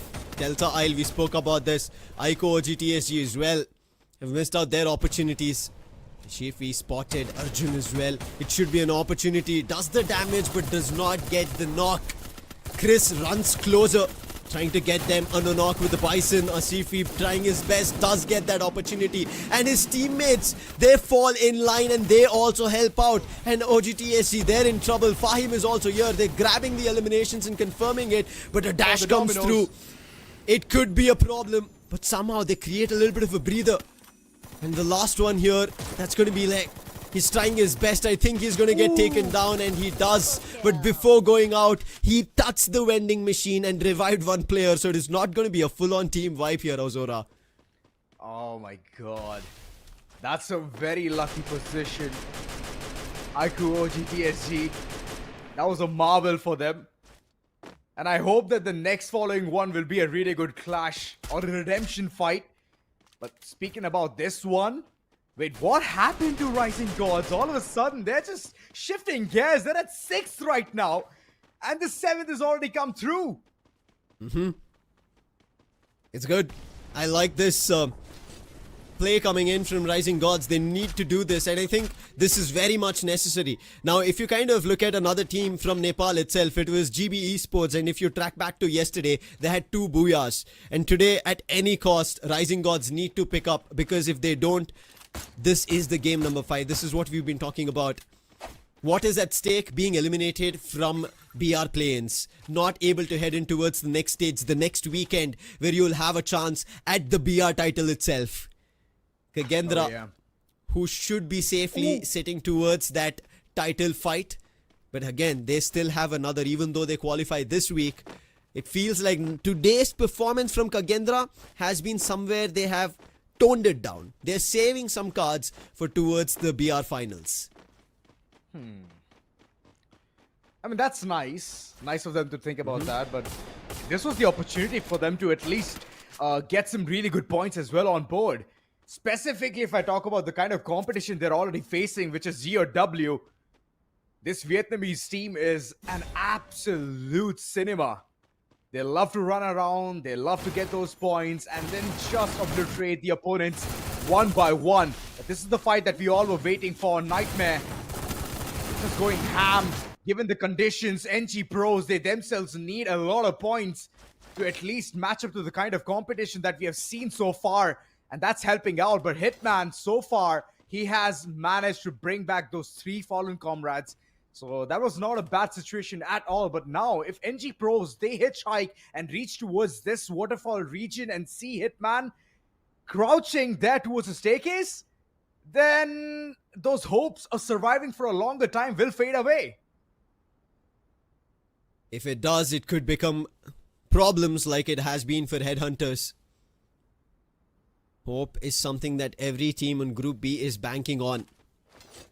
Nightmare's Hitman, he will let NG Pros pass by because they're not ready for this. They did get up a lot of points in the previous game, but they cannot continue the same. However, continuing aggression, eliminations, Cropsy has spotted one leg. He was the last one to bring back IQOO OGxTSG, finds the knock, and he's the first one to fall this time. And it could be a lot more difficult, a lot more menacing here for IQOO OGxTSG. Another falls down, make it the 3rd as Kid. It's to one last player now, Survivor. And I think he was also eliminated. I'm not too sure. The confirmation of Chris does come through. But KAGENDRA, they seem like they decide. They were also close by. And it changes. The momentum shifts from OGxTSG to KAGENDRA and NG Pros. Yo, speak about the devil, KAGENDRA. They would love to take this fight. Those nades, they would look so good right now. Cropsy, flank angle, to be brought back into the picture. But it's not going to be that easy. It's way too late. There were so many glue walls just blocking the way. And all of a sudden, teams are just fading away. It's a dominoes effect that they have already faltered towards. NG Pros right now running away for their life. Cropsy has been spotted, and now the shots are going to be spot on. Even though there was a trade, it doesn't matter. This is what KAGENDRA were cooking so far. We spoke about this, Ozora. KAGENDRA are picking up points. All they want to do is make sure their qualification is set. Nothing to be erased. They are set in stone. And any team decides to take up a fight against them, they better be ready. They better predict what's happening. And right now, NG Pros, all they thought it was IQOO OGxTSG, nobody else. But eventually get surprised. Right now, it looks like Nightmare, they're also up for a surprise, and it is nobody else, it is GOW in front of them. What is going to Farhan's answer to turn things around? Nothing. He's instantly going to get knocked. Tried his best with the M590, but it's going to be the other way around. It's going to be GOW who find value. Amin trying to close the gap, maybe see if they could tune this fight faster in their favor. And he spotted the player with the glue wall, but his decision seems to be just hold them off. Look for information. On the other end, even Redcliffe is here. So what does Amin do? He would love to run away. This is not a fight that he would love to indulge. And I think that, yeah, that's a really good call. Reuniting with the team, specifically what happened before in Kalahari, this is like a PTSD moment for them. And I'm glad that they're regrouping and calling it off. Right off the understood that it is GOW. So that's the kind of mental games God of Wolf is playing right now in this particular map. And IQOO, TSG, they are bringing those fallen comrades as well. It's a really good opportunity for them to at least back some really good points. And NG Pros, they're just going ham against Redcliffe. Doesn't matter what kind of competition is right in front of them. Those points are going to look very neat and clean. Ashifi is still surviving. And he's the one who needs to bring back the other players as well. This is a red light for him. And I'm hoping that he's going to survive for a longer time. Kagendra are following suit, and the path line of NG Pro's Cropsy's been seen. Right ahead of him is his other teammate. Cropsy cannot run away from this, but somehow Anubhav has enough distance. Nero used, there's no way you could survive in that space, and eventually falls flat. Elimination secured, 7 total eliminations bagged for Kagendra. And they're just going to keep this going. They're going to get a lot more from Arsenal to their Arsenal and keep the fight and aggression forward. So far, NG Pros, they've been doing a very, low-key job, a good job to be honest, in getting those points. And if you talk about GOAT as well, they themselves are lifting their weights. That's one thing that I can say about them. The others, just slowly but surely reaching upon the mark on which those points need to be there steadily in their pocket.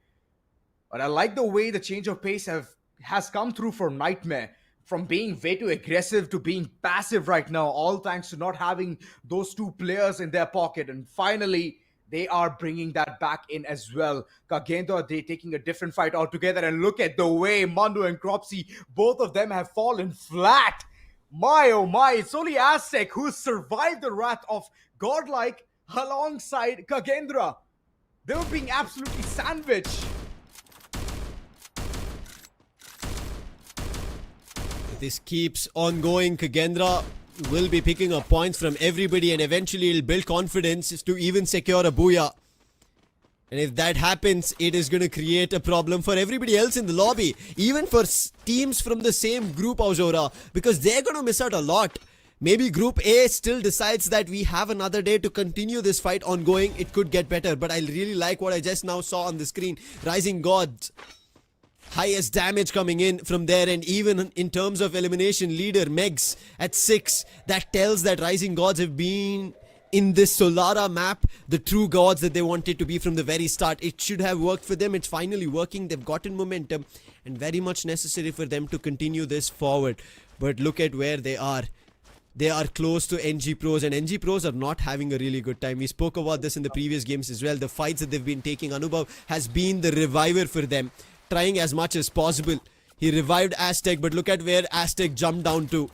And now he's stuck between Godlike and Rising Gods, who are looking forward to more. Oh, that's been happening to them again and again. NG Pros, they're just battling it out. And post that, nothing is working for them. But look at the way so many bounties have been set for so many teams. 4 teams, all of them under the radar. And Kagendra, they're the ones to go ahead, take this battle against GOAT.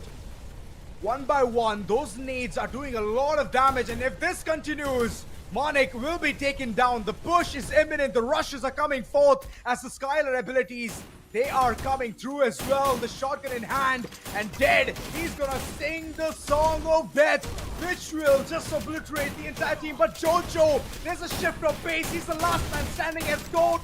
He has managed. They have managed to survive the wrath.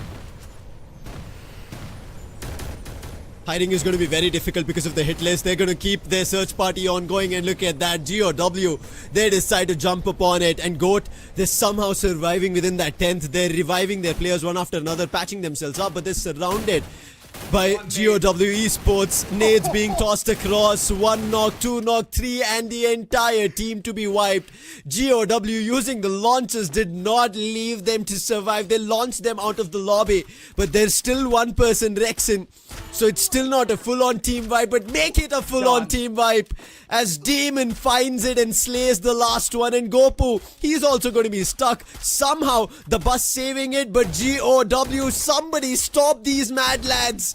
12 eliminations right now. There is still leaving them. We have around 17 players surviving, and they're trying to take down GODLIKE completely in a position they were holding as a stronghold. Now they're losing their footing.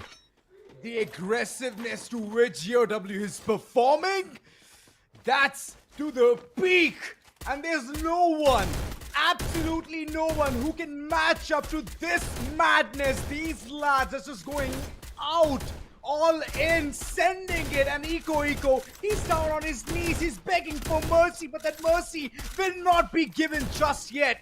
There's just a glue wall which is making him hidden for so long, but that too is gonna fade away as the team is just full sending this one through. Death providing this support. Plushies all in just to get to know where the opponents are, and this fight will never stop. Look at the way the revivals are coming through as well. GOW.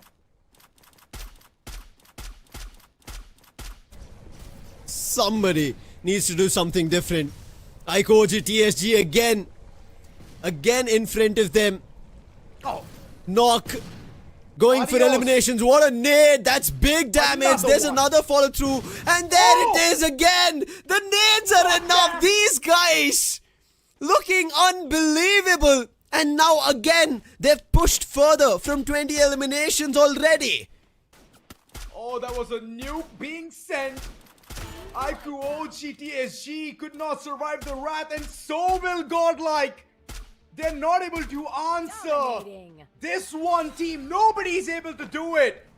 Absolute dominating performance. They're singing songs of death. They're singing songs of glory of their own, and they're just charging forward. Now looking at Rising Gods, and Roftar, he's trying to revive Megs, but it's not going to be helping them out as the rushers have already come forth one by one. They're just falling prey to it. Suchel, Megs, the last man standing, and the entire team just gets eroded. And that's the booyah that GOW were looking for so long.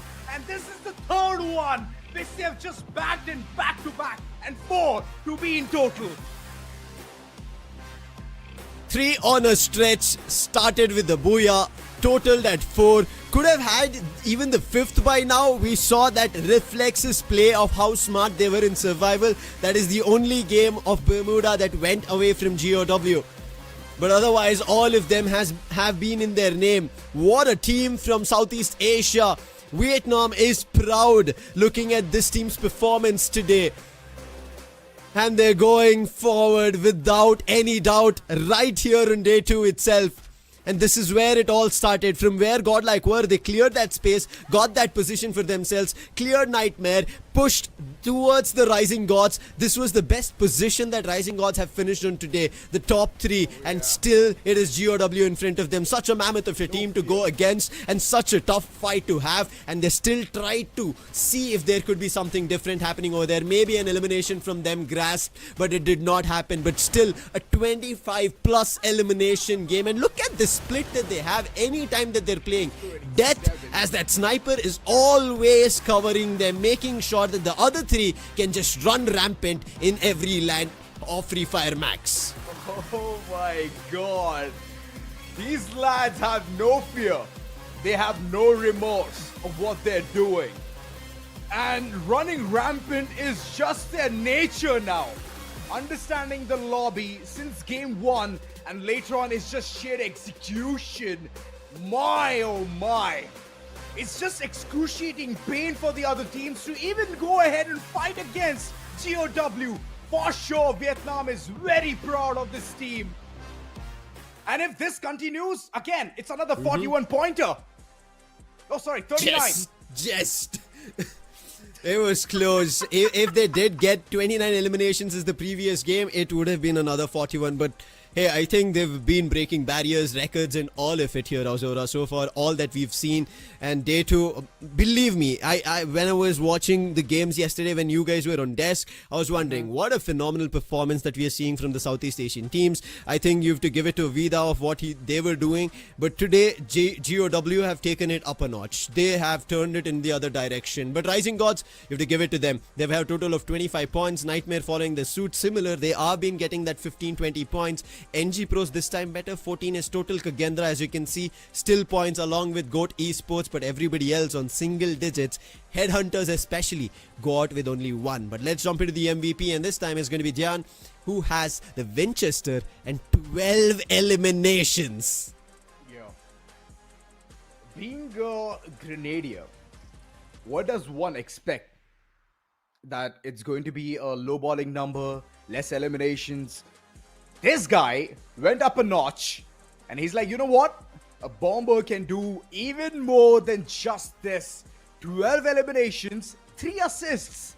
That means total confrontations are 15. And in those 15, he has won 12 times. Damage of over 5,941. I could see the kind of grenades he was just popping with Alvaro and Piston on. So you can just understand the kind of collateral damage that was happening again and again. He had the best of everything, Ozora. Best of everything.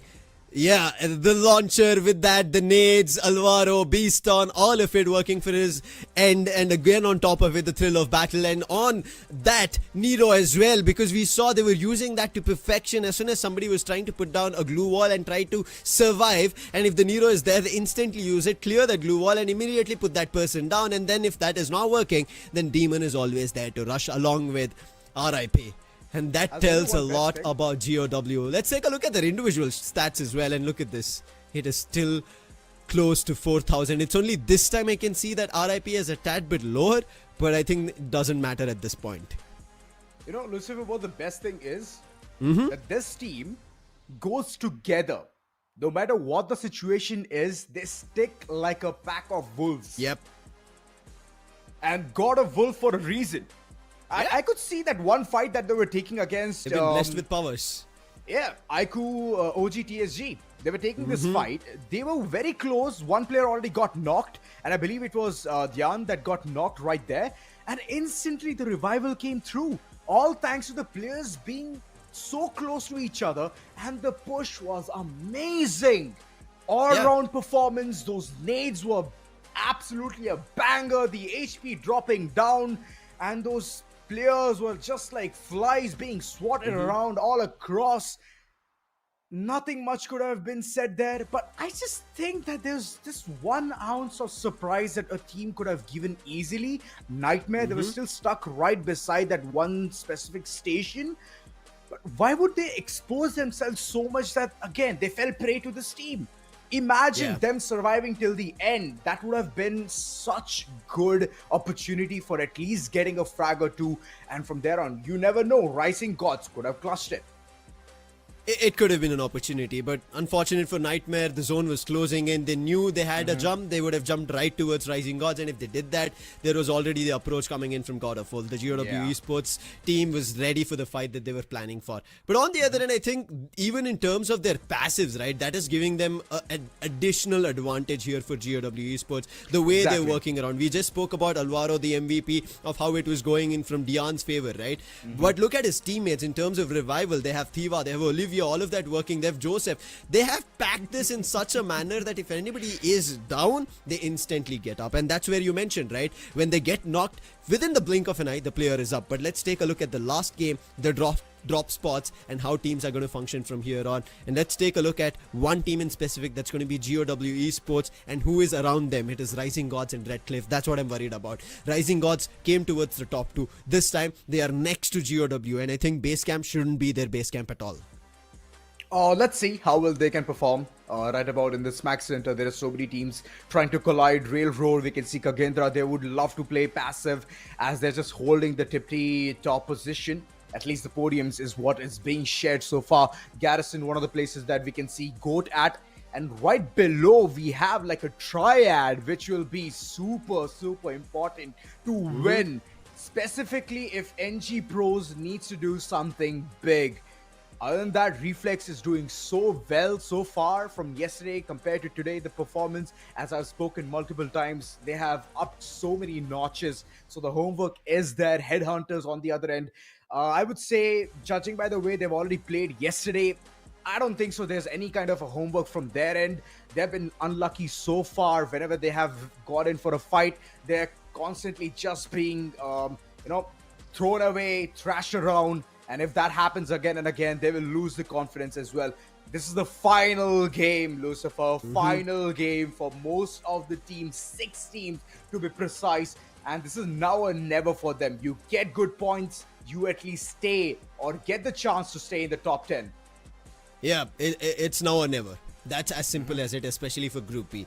Group A, Right. I think, still have to understand that this is now or never for them. If they don't bring in points now, tomorrow Group C. That is another group of teams who have been finding points. They've been playing really well. 3 teams over there have found booyahs out of the other 8 that we have seen, right? Avida, GB and Meta Ninja. And if that continues, it could become a problem. Let's take a look at our caster predictions for the day as we're going to be concluding the last game. Let's see where we have headed. And I think I've said this, right? There is no way of dodging GOW Esports at any cost, at any level. You have to put them in play. Along with them, Nightmare have already been in the points table top 3 at all times. I feel like they have a chance. They could even stand a booyah if they played smart. You pointed that out, the position that they were in. KAGENDRA, they're just taking away points. That's all I can say. And I want them to take the points away. It's just getting way more interesting. It is getting interesting. And so far, I won't shy away and not like to, be like, you know what, I'm not going to say this. I'm going to love to go ahead and say this. It is a GOW day. It is an absolute blockbuster Saturday for GOW and all the Vietnamese fans out there. You guys, well, the support, keep it clean. It's amazing the way GOW is performing so far. And this is the final game, and I'm expecting them to yet again be in the top 3 as they've been doing this consistently for 3 maps strong. So, well, NG Pros, this is your chance as well to go ahead and shine. And I'm not at all surprised when you picked Nightmare. Nightmare Esports, they themselves have been doing some really good job in getting those eliminations. They took a really good battle against KAGENDRA as well. So far, they're looking like a team who can do even better. But under the pressure, they should not be cracking down or losing all of those hopes. That's one of the things that I would love to see coming in from there, and the switcheroo gameplay. But final game, Lucifer, what do you think? What will happen next? At least, is there some kind of a trump card that you think that might come in? I mean, I'm not too sure, to be honest, right? I really love this international lobby that we're seeing, a mixed set of teams. Me too. South Asia, Southeast Asia, which was very much necessary, right? To bring the competition of Free Fire Max to another level, and rightfully so it is doing. Now, yes, GOW might be stealing the show completely in their favor, but it is giving everybody the idea of what to expect when we jump towards Southeast Asia. Let's jump into this last and final finale game, especially for Group B. It is going to be on Alpine, and on Alpine, is it an opportunity for Group B teams who have been falling a little short to pick up points? It starts now. Oh, well, Alpine. We have seen so many teams head all the way towards Snowfall. Oh, wait. Okay, it's just one team. Oh, it's a big split. IQOO, OGxTSG, they are heading to Garrison alongside Snowfall, and the others trying to gain control towards the smack center. Railroad is one of the places that we can see KAGENDRA towards. And wait a second, base camp. Oh, well, that's where the show begins. We spoke about this. There was supposed to be only 2 teams, but it ended up becoming a 3-way tie right now. It was supposed to be towards the militia, where we should have seen 2 or 3 teams, the triad that you spoke about. GODLIKE, they're the ones who face the first to go down, but they are also one of the ones to pick up the elimination in contrary. And who are they picking up against? It's going to be Rising Gods. Unfortunate, they are in a lot of trouble. They need every point, and you can see that run coming in from DP Bot. He's doing it because he wants to survive. I don't know how he's managing to make that run, and I don't know for how long he can keep this ongoing. GODLIKE, they're on the chase. Finally, they've spotted him. He's going to be put down. And then a melee to secure the elimination. Revived also. But look at REFLEX. They've gotten closer on the map, and if GODLIKE do not understand this, REFLEX United, they need points, and they could grab for Bangladesh. Well, GODLIKE, Nancy. That was a very unfortunate even there, but it's alright. Things can be brought back into perspective, and that's where IQOO comes in place.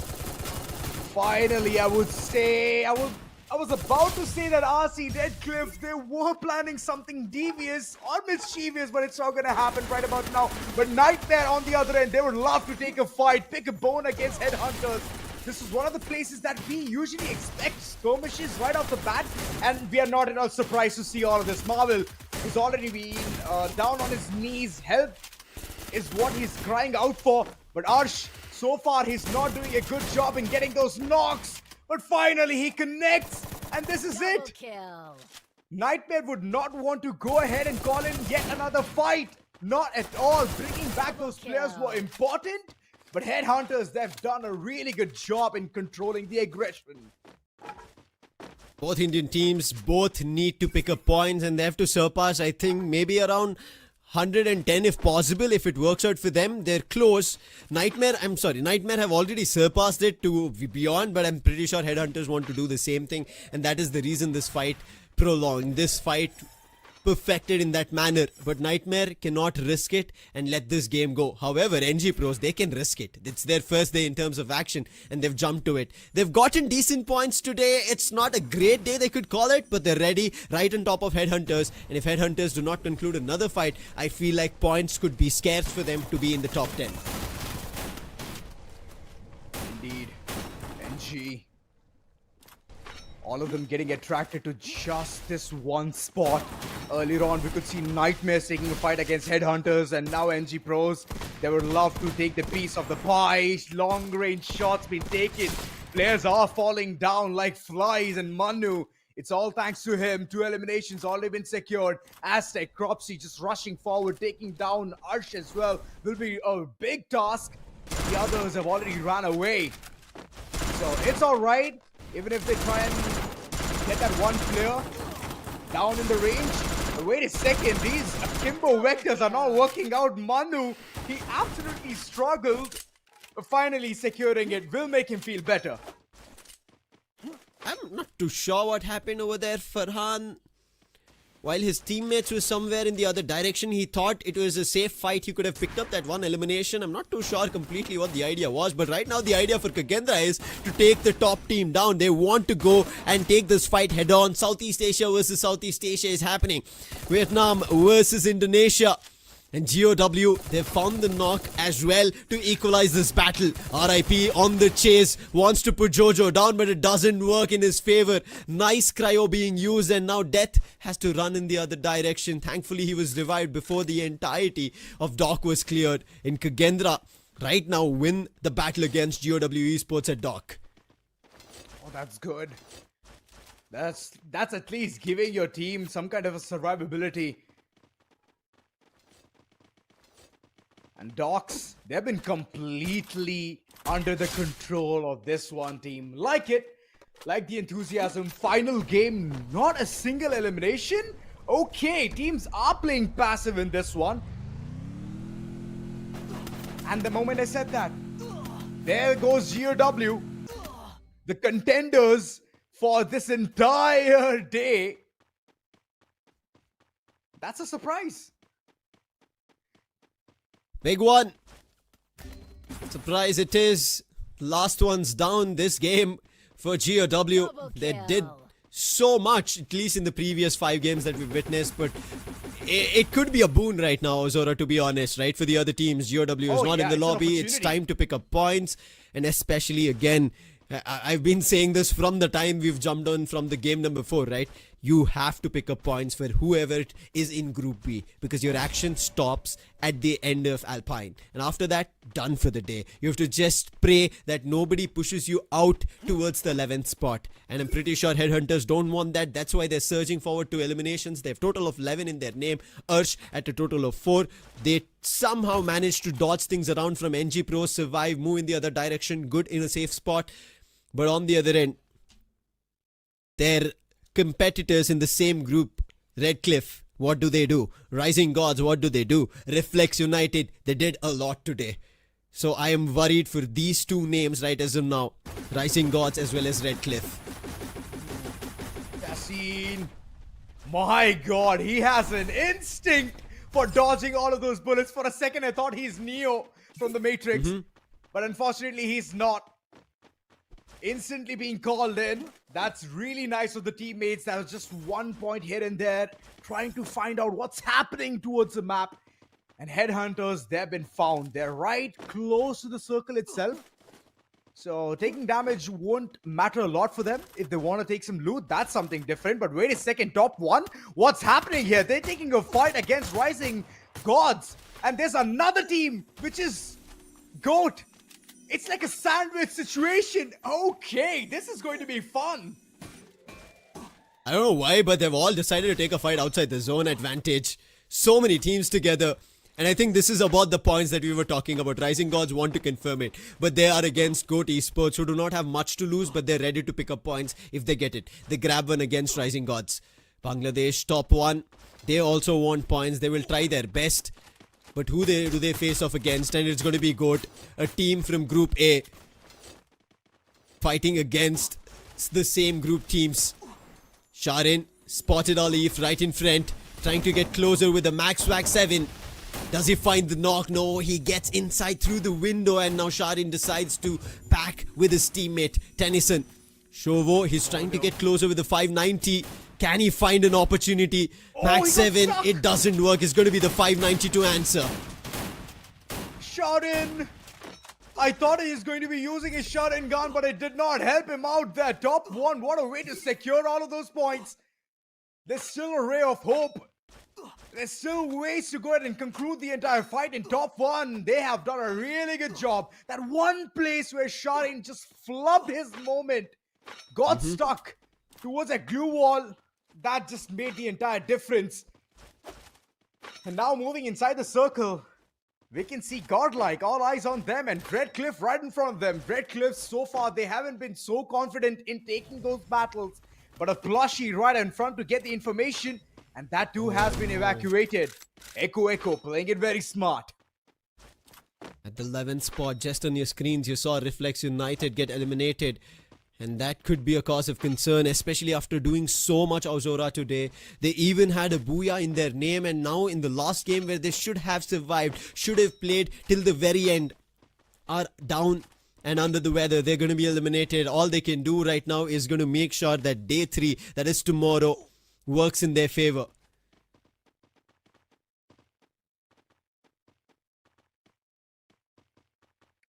Well. KAGENDRA at base camp. Yeah. They're just scanning through. Used. Yeah. They just want to know what's happening here in the nearby park. Arvon, that's always going to be such a friendly pet, man. Imagine you can use his ability thrice in the entire game. That itself is such a great relief for most of the teams when they want to switch around, when they want to go in for a rotation. They can check the opponent's locations. They can check whether someone is nearby or not. And if they want to push in, that also helps. It's a two-way sword. It's up to you how you want to use it. And Jojo, in the middle of all of that, he has managed to take down Rad. That's mighty of him to get those points. And like you rightly mentioned, right? Once Gao just goes away, multiple teams are going to get the opportunity to at least stay afloat. Yeah. And so far, 10 minutes into the game, we are reaching the 11th. We have 10 teams surviving, only 2 eliminated. KAGENDRA, they might have been picking up points, but not as quickly as GOW. Slowly getting closer towards the circle. GOAT right behind KAGENDRA. Headhunters as well, right across KAGENDRA towards base camps buildings. Headhunters, they need points. They've already gotten 12 in their name. Longest elimination distance goes to Nightmare. They're also picking up points because they also know that they're securing their qualification towards the BR finals if they do really well in this last game. Because right now, at a total of already 161 points on the screen that we just now saw, they would want to push it as much as possible, because already at 173 at the end of day 1, even though this game is not concluded, GOW Esports are there. So playing it closer to them should be the safest option. Ooh. I'm not liking how this entire map looks like. There's a lot of heat signs, and soon the battle is going to brew up. Headhunters, base camp being one of the places where they've already found themselves a really good spot, and that can be snatched away as BD top 1. They're slowly but surely heading towards the circle. NG Pros, another battle that they're going to take, and this time they're going to take it so fluently. KAGENDRA right in front of them. One player has already bitten down to dust. Jojo, trying to get that elevated angle and understand what's happening here, where the opponents can be, but it's Anubhav who's just charging forward, M590 in his hand, and he just wants to go ahead and claim those bodies one by one, tag him and bag him. Jojo, what's he gonna do? What's the response coming in from his end? Absolutely nothing, as he too fades away. KAGENDRA, 10th position is what they get in this final map. And 176 points is where they conclude after day 1 and day 2's performance. While they conclude their day, it was very much necessary for NG Pros to end on a high note. They took down one of the competitors that they could be facing after this week ends. That was a very nice fight to conclude, actually. They were ready. They were making sure, surrounding the opponents one after another, even though they were closing in on the glue walls, but they took one after another, making sure they're down, get those eliminations, and do not give them an opportunity for revival. And with them out, NG Pros now stand a chance for a fight. But on the other end, Bangladesh top 1, because they were getting pummeled by bullets, they decide to make a jump right across Headhunters and into the building. Seems to be safe and sound, but they do not have numbers to work with, and that is the reason Headhunters are ready for a chase. Ursh is in, but they didn't cover the corner, and he gets taken down. They need to clear it, and finally Alif gets put down, and the last survivor from top 1 will also be tried to put down. He's trying his best for survival. One glue all across, trying to launch a nade into it, but somehow Shovo is surviving, but not for far too long, as Bangladesh top 1 will be eventually eliminated as Headhunters push their total of eliminations to 14. Oh, he was pushed in an hour, Shovo. I don't know how he was surviving with just 1 HP, but he did it, man. But there's another response way too quick. IQOO, OGxTSG, they're right across. They wanted to go ahead and initiate this battle, but Headhunters, they were way too quick in placing all of those glue walls. So far, they have secured themselves a really good house. And this battle is not going to go anywhere. IQOO, OGxTSG, they just move forward. They're like, let's just see what our competition looks like. And GOAT, they were right around the corner. Now they have been pummeled down to elimination. Rising Gods, they could have had a lot more tension on their end, and it seems like, yes, confirmations for OGxTSG. But on the other end, we did see another team to be eliminated, that is Nightmare, and along with them, even Rising Gods and Bolts are back again. Headhunters are putting down OGxTSG, but it's going to be the other way around. They've brought it down to only X-Divine surviving. That surrounded them. Kunal had pushed out, but eventually he'll also be cleaned up. That's going to be the help of GODLIKE, but GODLIKE, they have to be smart, because aggression right now is going to be ramping up, because this is the last 4 teams fighting for one last booyah here on day 2. Look at Redcliffe, the way they've already made their way too forward, inching close just to take this fight against GODLIKE. This could have been a devil's advocate, but unfortunately it did not work out to be so perfect for them. The pushes are coming through as GODLIKE, they're way too confident in taking this fight. And Redcliffe, they're eliminated. The speed at which they came from is how they got eliminated. NG Pros, they have the height advantage. IQOO, OGxTSG, they're still trying to find a way across and reach on top, but this one rock is going to help NG Pros a lot. Who is it going to be? What do you think, Lucifer?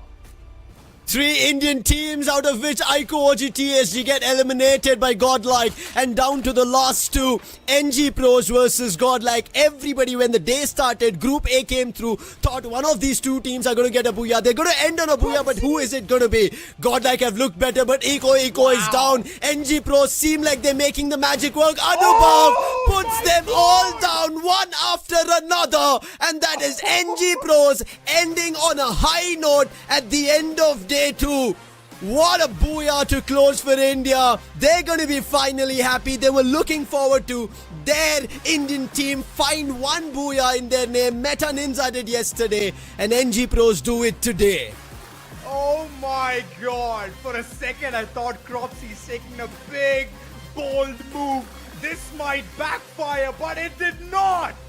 He took down that support player who was trying to snipe and scope it and see where the opponents are. He was absolutely not ready to see what's happening next. And that wild card just shook the entire team. Oh boy, this is the second time that Godlike was so close to getting that booyah, but eventually they just faded away. These three minions just came forward. Cropsy, look at that. Lovely shot on Echo. And post that, there was absolute domination from all three ends. Blazing weapons, M590 in hand. And the booyah was imminent. Much needed here for India, here in Fire MAX Asia Invitational. The region needed another representative, at least here in day 2. It seemed to be that Godlike could have picked it up, but NG Pros, the team who we did question, Ozora, had a little bit of doubts in terms of how they were fighting things around, even when they let go of Rising God's last survivor, and even though they did not conclude a booyah in that given map of Kalahari. But now, here in the last game, the way they played, held their footing, waited for their opportunity, from the position that they were in, a boulder, a rising, I would say, architecture of the land, and they played it out better.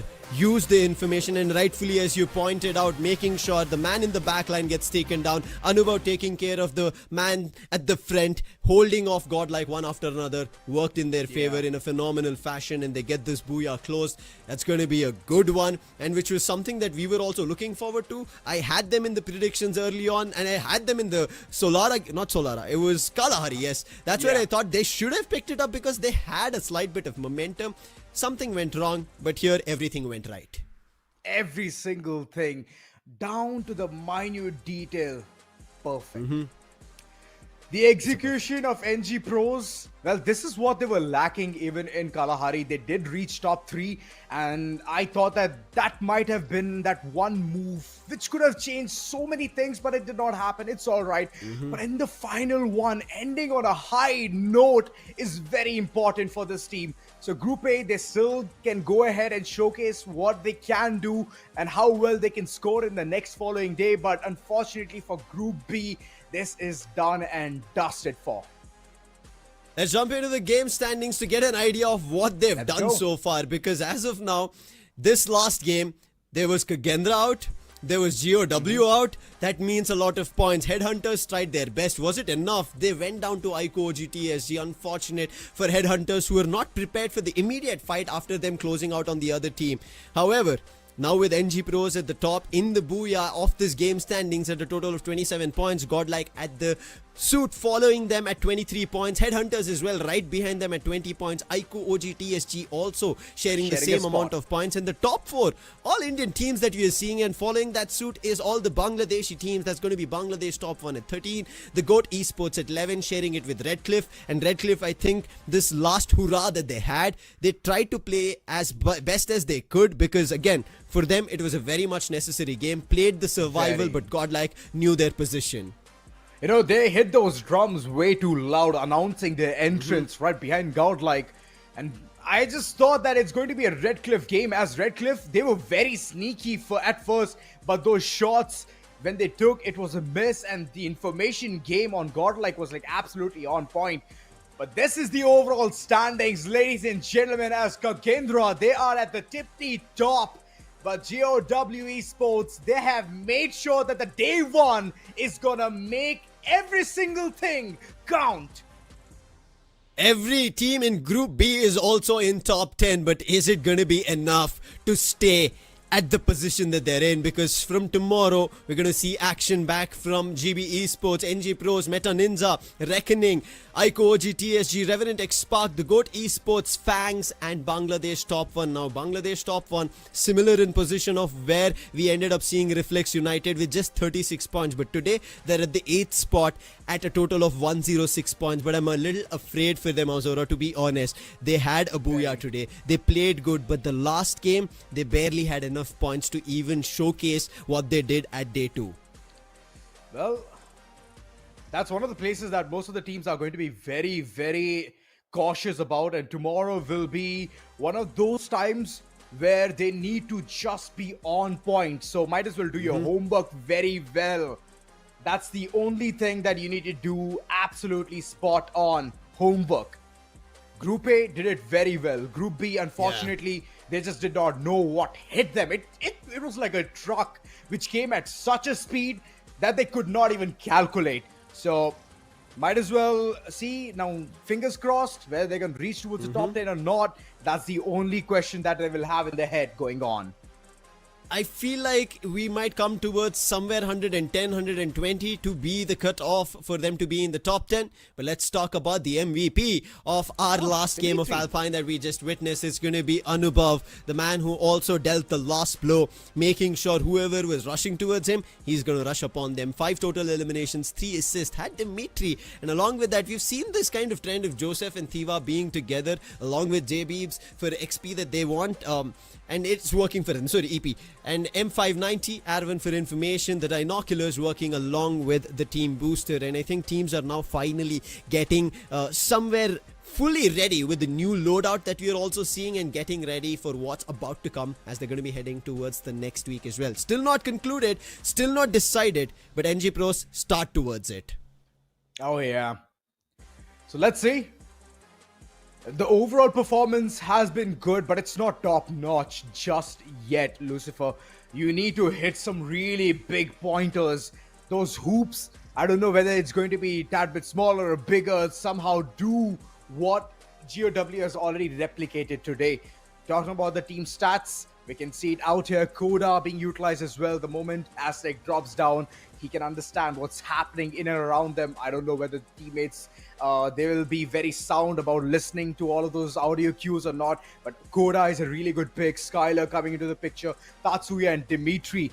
Dimitri coming into the picture of a rusher. Well, this itself is like a big, like a trump card, which Anubhav has very well played in this following game. So hoping that this team keeps up with the similar kind of a pace as they're required to be on their top performance for the next following day.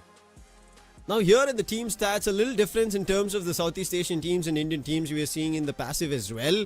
Kind of when you look at Manu, where he has gone for Maro and Moko, we generally did see on the Grenadier as well from the Southeast Asian teams. That tells you that an approach from Indian teams, from the Bangladeshi teams, any other South Asian teams, even from Nepal, we end up seeing is a tad bit different compared to the Southeast Asian teams. But we'll come to that discussion tomorrow once again. But let's talk about the Booyah team stats, where you see NG Pros, all of them, and minimum of 2 eliminations, at the highest at 5 eliminations with Anubhav, and a damage of around 2000. Maximum at 2500 coming in from Manu, and on the other end everybody else at 1900, 1400 and 1554 last by Aztec, the newest addition, and it seems like it is finally finding its place for NG Pros. Everybody was wondering once that separation happened with Aztec and Shanky, with Shanky going the other direction, Aztec joining NG Pros, and will this work? It seems like at the end of today's game number 6, it has found its way to even a Booyah.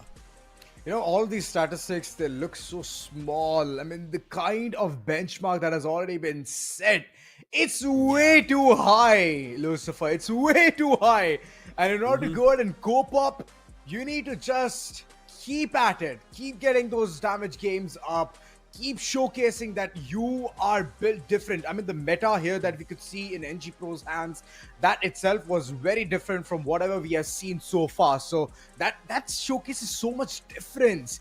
And I would love to see how well these teams can go ahead and cope up to all of the action that we could see today.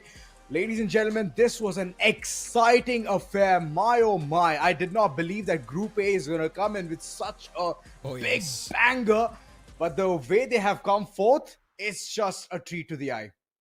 See, we had a reference point, right? When we were starting about this, a complete document to check on this. And it was written, there is going to be chaos when Group A unfolds.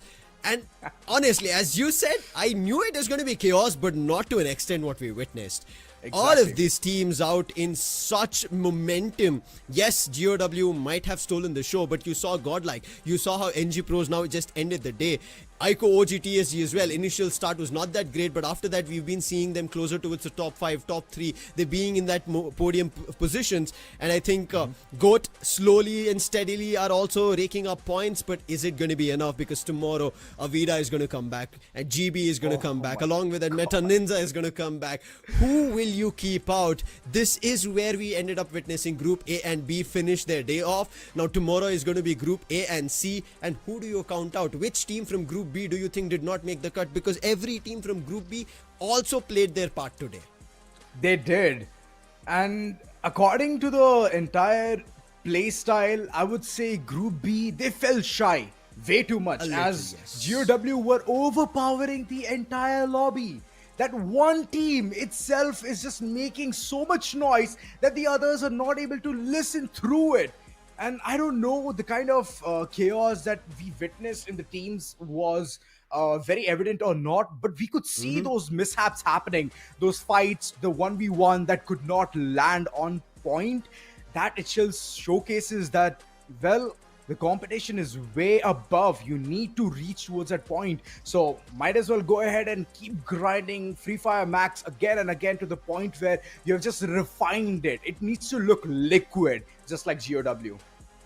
It is, and this competition is helping out every team to push their limits, fuel their fire to make sure they become the champion by next weekend. But who is it going to be? But before that, who is going to qualify towards the BR finals, meet the next set of 8 teams? All this question will unfold tomorrow when we start things off with the battle between Group A and C. The Fire MAX Asia Invitational will continue tomorrow again. This is going to be Lucifer as well as Auzora signing out. Keep playing and let's see who wins.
Your left